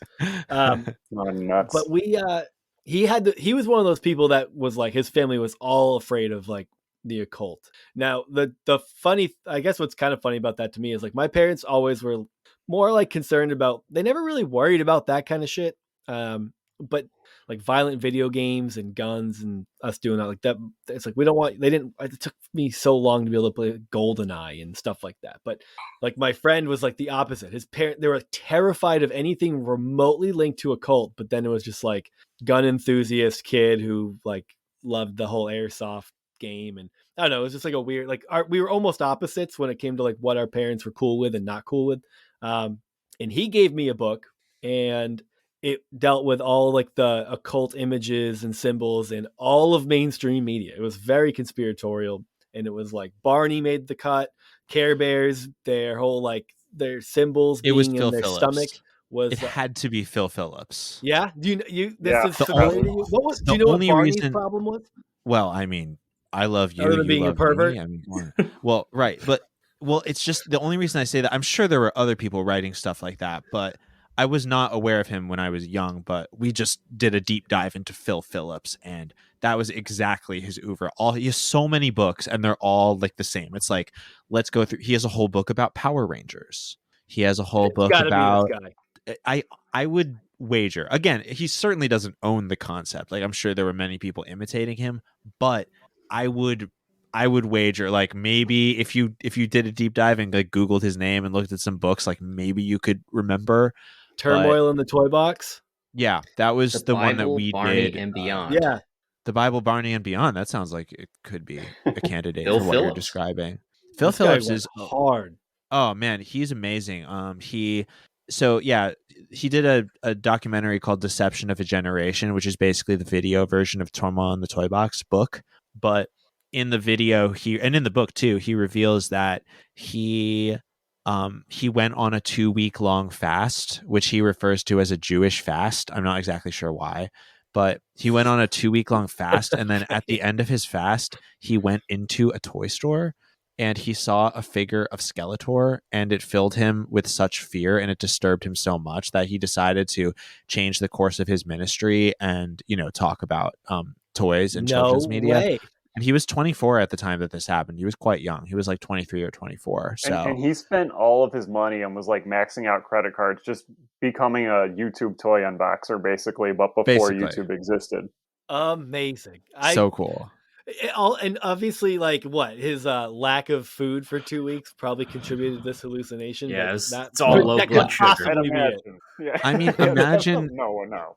Imagine like you at 22 years old, like all the homeschooling like really stuck, and you're like, well, I'm gonna not eat for 2 weeks, and then I'm gonna go to Toys R Us or whatever. Like, imagine like your state of mind. You'd be very vulnerable to, or maybe you'd be very observant. Maybe your instincts would be honed like a wild animal. It's hard to say. He could have gone into literally any store, and that would have been his new career path. He would have found something. Walks into a grocery store and just becomes a dietitian afterwards or some shit. Like, all about how to eat right. The truth about gushers. You're right. You're exactly right. Dude, so he was like a Mike Warnke type figure. Are you guys familiar with him? Name. No, I don't know that name. Do you, Scott? I don't know if he focused. But I'm not very familiar with him, but I do know who you're talking about. Okay. Oh, he's right up your alley. You guys would love him. He was like this weird looking guy that toured in the 80s. I think he made a ton of money, but basically just talked about like how he used to be a Satanist and he was involved in all this. Like, it was a lot of that, like, I don't, maybe Scott, maybe at your church, did you have people that came through that like had lived the hard life before Christianity and they kind of like humble brag about how much partying they did, but it's their testimony? Yes. Actually, I went to a Christian camp one summer and there was a musician who was like pretty mediocre, but he did one of those talking about all the partying, and he's like, and like this could have happened and this could have happened, and well, it didn't, and then I converted and now I do this. So it all worked out. But you shouldn't do that. And I remember my takeaway being like, so I could go and party and everything, and I still have time to like come back and be a good Christian. You need the redemption arc. Like, that's very important. Like, that's the prodigal son thing. It's so important. It's so important. And like, if you just think about it, if you map out what happens to someone in a Christian movie, like, it can go either way. If you're super, super Christian when you're a teen, you could die in a mass shooting or get cancer or die in a car accident. It happens all the time to Christians in Christian movies. But if let's say you have a friend who's a really good Christian and you yourself are not so much, your friend might die and you learn a valuable lesson, and then you live a long and fruitful life and you convert to Christianity later. So it's like, I mean, you're taking a gamble either way. But just like, if we learn anything from Christian films, is that I would say convert when you're like in your 30s or 40s. Like, if I had to give advice for young people, I would say like 30s, late 30s, for mid, somewhere in then, because I feel like then you're poised to like, oh my God, I'm washed up, blah blah blah. I was young and hot, and I did so many drugs and blah blah blah, and I had so much fun, and this is just my advice. You got to build a legend, great right? advice. Right, exactly. stuff to pull from, a good story. Because when you're on stage and you're talking to teenagers, you need to be able to humble brag about it. Like, I had it all. I had cars. I had money. I had sex. I was having sex every 2 hours. I had sex with a different woman. But you know what? It didn't fill me up. Right, exactly. I filled her up. No. Right. Well, Sorry. I mean, there you Sorry. I have such a weak. I had the worst. I remember at youth group they would have testimony night. Did you guys do this? I don't think so. Oh, okay, where you share you your evangelicals testimony. did that. We all grew up. Many Yeah, times so this came up in my church.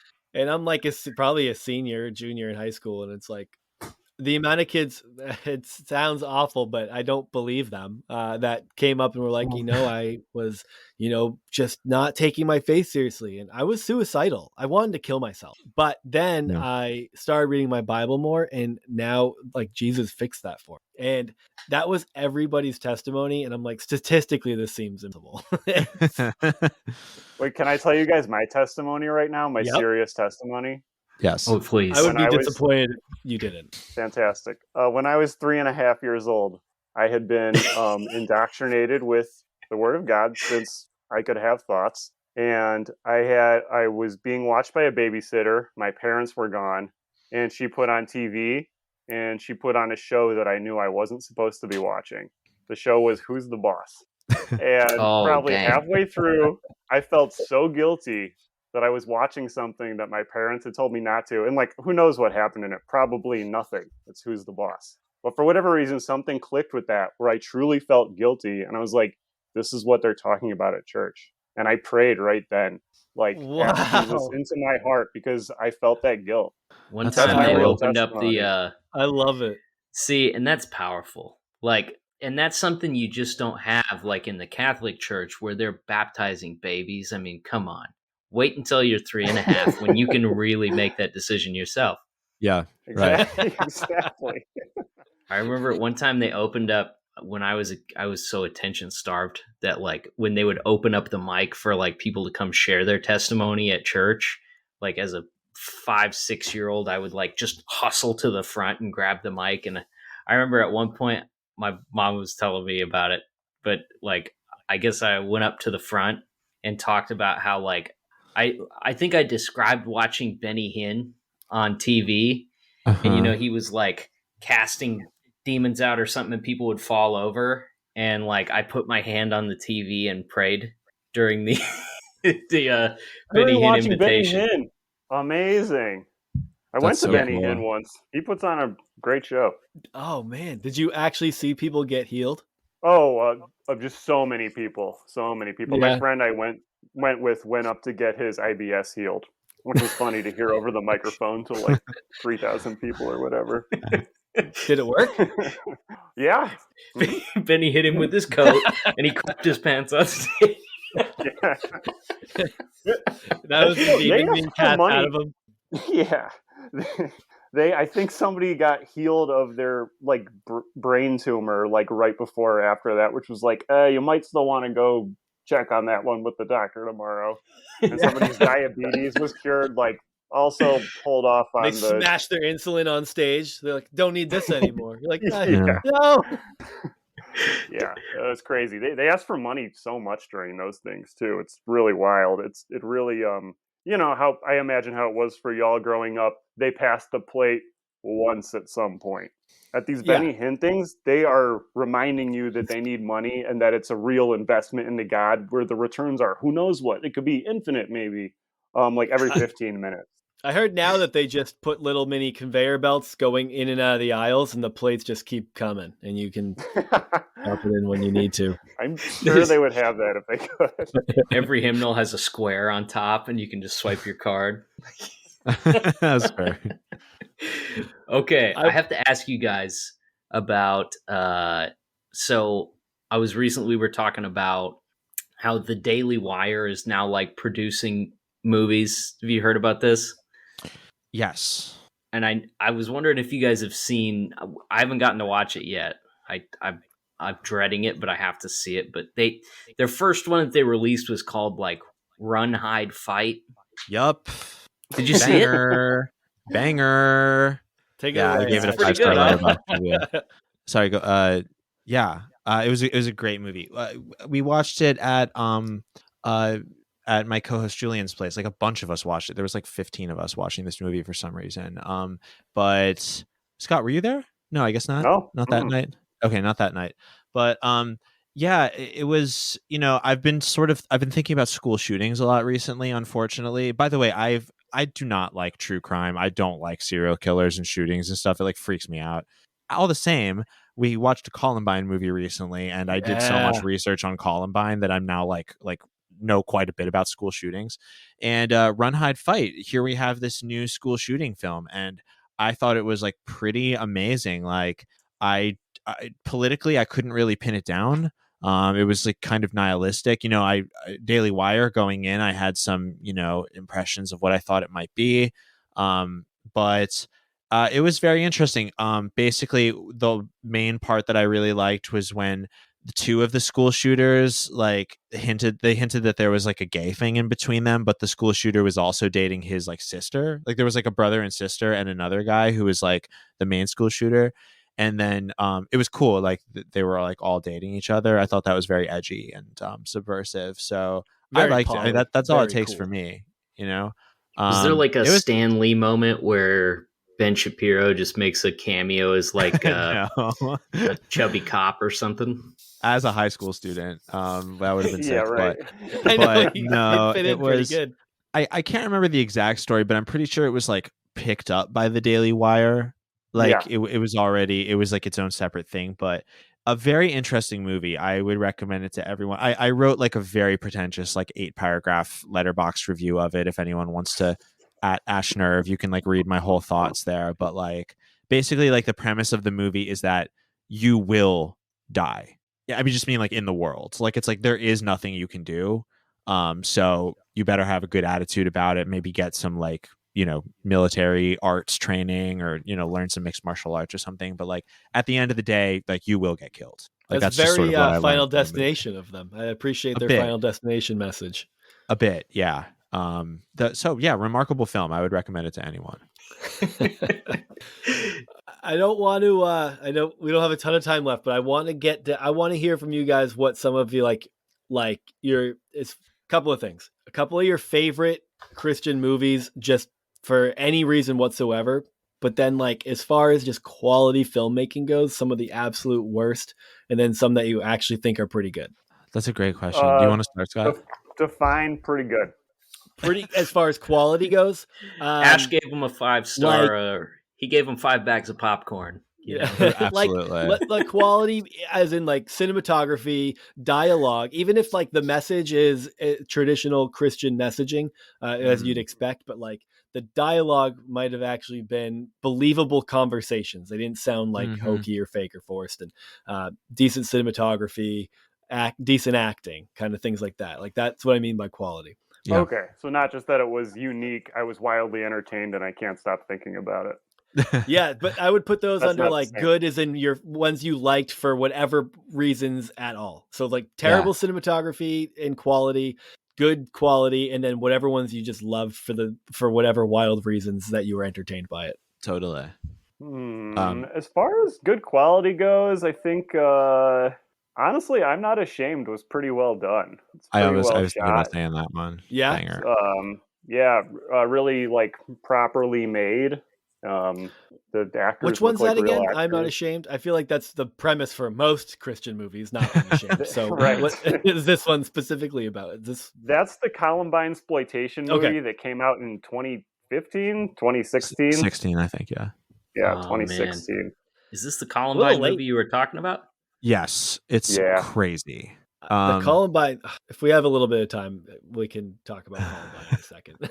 Oh well, I'm always excited to talk about Columbine nowadays. Because I almost brought it up when you first mentioned the school shooting thing. So save that. If we have time, I'm going to ask you about Columbine.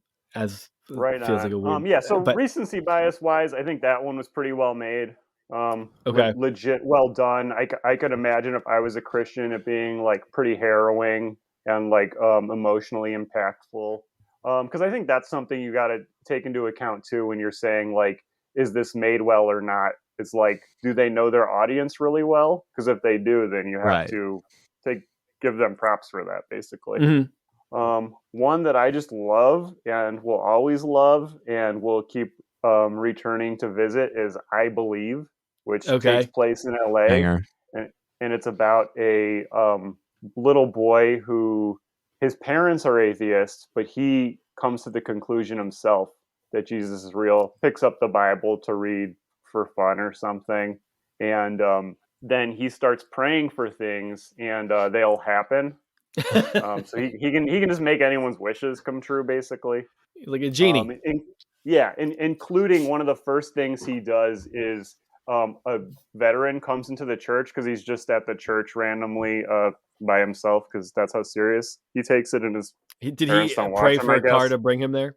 Yeah, I don't know. Maybe. Yeah, he just appeared in the church. He and there's a veteran there who's missing a leg, and he prays for him to get his leg back, and he does, like Cronenberg style. His leg starts growing back, and it fully grows back. Do they show it like special effects? Yes. Not to the extent you want, but yes. It's like a Christian version of The Thing. Yes. Yeah. Yeah, we'll say that. That one's really amazing. I love magical kid ones who are just like their faith is stronger than everybody else's. Yeah, what's the point? What's like I mean, I get that that's happening and it's like because God's real, but like what's the overall story trying to push? I think it's supposed to be pushing that if you truly believe, anything can happen, but the fact is that he's the only one that happens to the whole movie. So I don't know. There's a call to action at the end of that movie too. I love when they do that. Yeah, text I believe to everyone or something like that. You know, yeah, really, that's like interesting. That. I love that. They always do that. Yeah, that's great. That one's not even a strictly Christian theme. Like that's like one of the things that irritates me in movies is when they have like the child oracle that just has like this super clear perspective that all of the adults are just too caught up in things to see. And this 8-year-old's like, what if we were all just nice to each other? I'm like, 8-year-olds are awful. Like, get out of here. Yeah, very unrealistic. Wow. And then what's one that you just think is pure trash, just cinematic trash? I can't say Religious because that's not a Christian movie. We hate that movie though. He is not aged well. I think everybody hates him now. Yeah. Good. Yeah. Oh my God. Insufferable. Completely insufferable. He is. I don't know why he still has a show that's going. I do not understand it. Although this just happened last week to me. One of my favorite coworkers, super nice guy, super down to earth, in his 20s. He just casually mentioned in passing that he likes Bill Maher and watches Bill Maher, and I was like, "What? Were you 65? What? Are you kidding me?" I was like stunned. I couldn't believe it. Like, well, Bill Maher's I guess in we a won't pickle be because anymore. He spent his entire career making fun of the people, like the only group of people that would be willing to overlook his N-word usage. Sure. Right. Sure. Slow career suicide. The worst Christian movie I watched was it was like a Lord of the Rings knockoff movie. Ash, I know you know what I'm talking about. I can't remember the name of it. It's not Heaven's War? Not Heaven's War. That one's good. That's the one with. I'm literally looking through our list.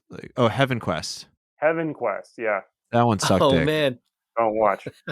They phoned in the title even. It was so bad. It's just hard to watch. Very bad.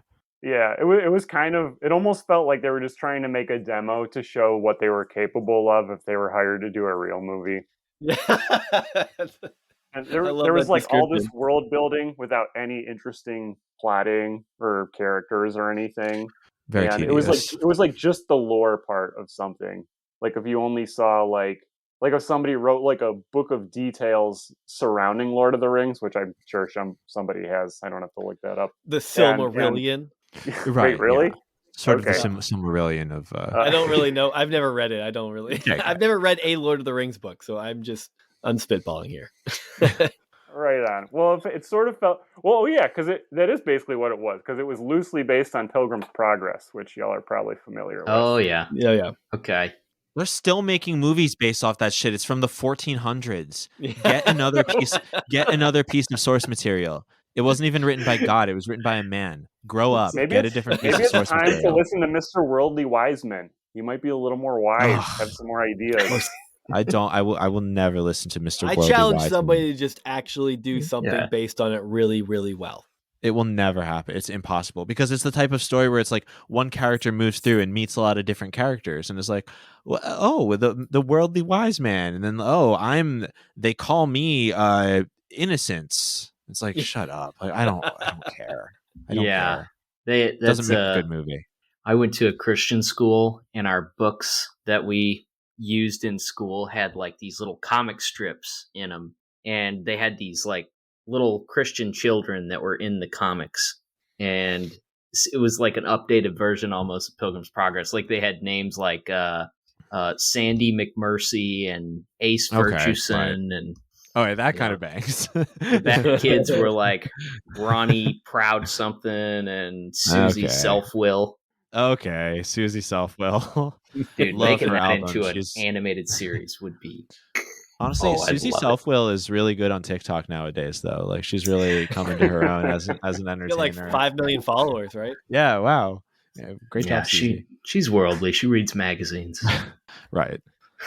Ash, what are yours? Well, I was like totally just like flipping through my letterbox like while Scott was talking, so I actually narrowed down my answers. As far as like, a competent movie that I really like, that I like, but I appreciate its competence, is I would say Mercy Streets, which is a David A.R. White film. It's just like, it's good. David A.R. White is like, he bridges the gap between Hollywood and Christian films, and you could totally like watch his film on, like, if a rerun of his film came up on like some cable or satellite TV channel, you could watch it for a half hour and you probably wouldn't know it was a Christian genre film. Like, they're entertaining and they're well made.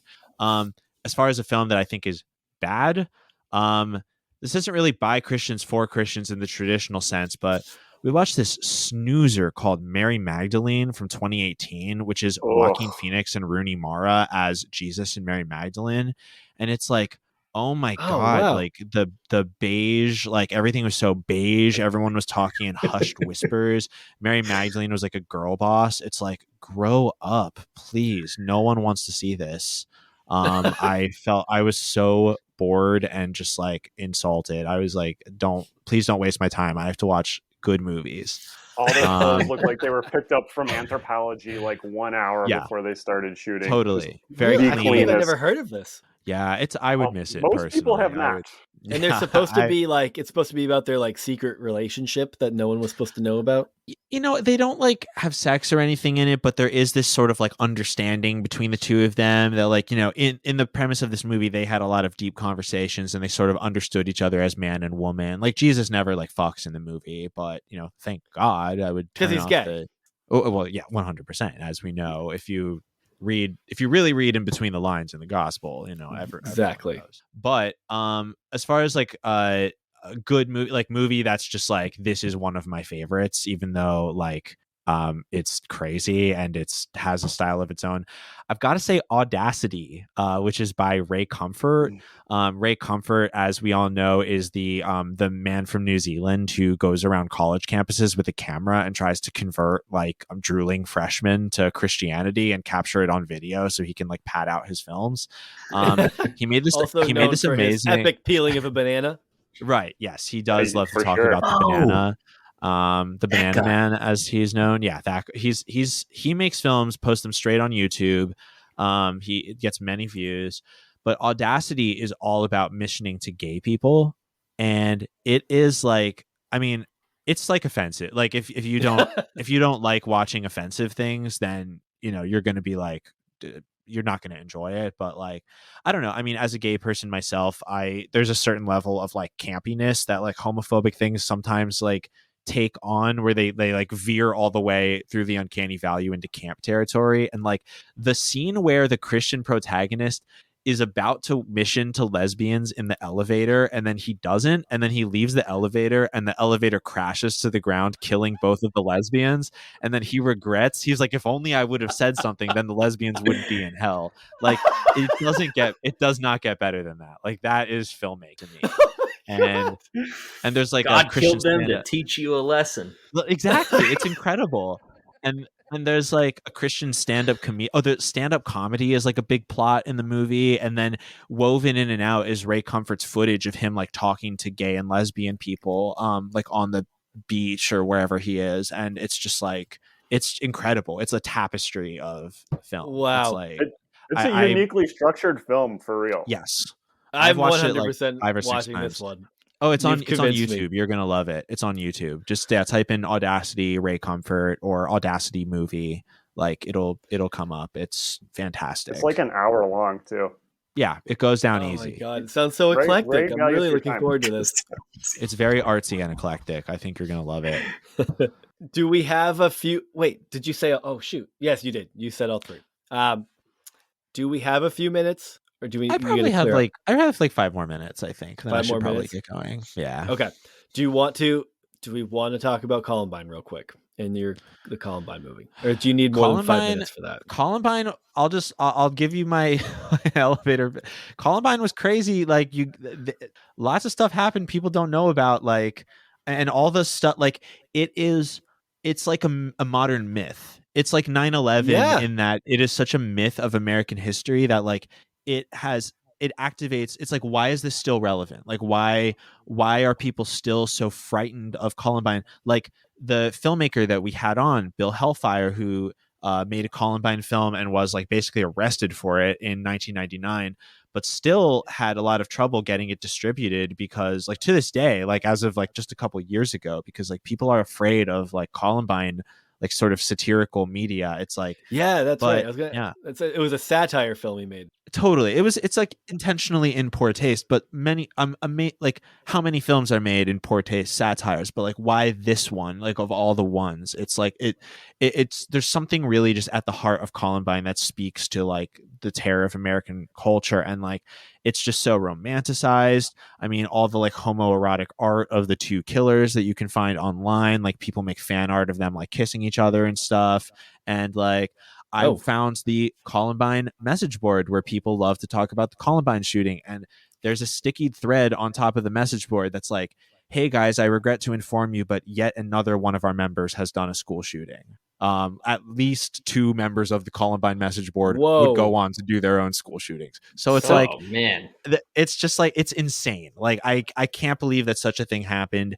If you were to watch I'm Not Ashamed, like you'll really get, like you'll see at the heart, like the sickness of the heart of American culture. It's like so fucking crazy. It definitely is. Like it's so weird how many different narratives like spun off of Columbine that turned out to really not be. I mean, there's the whole thing we recently talked about with the girl that supposedly like said she believed in God and they killed her for it.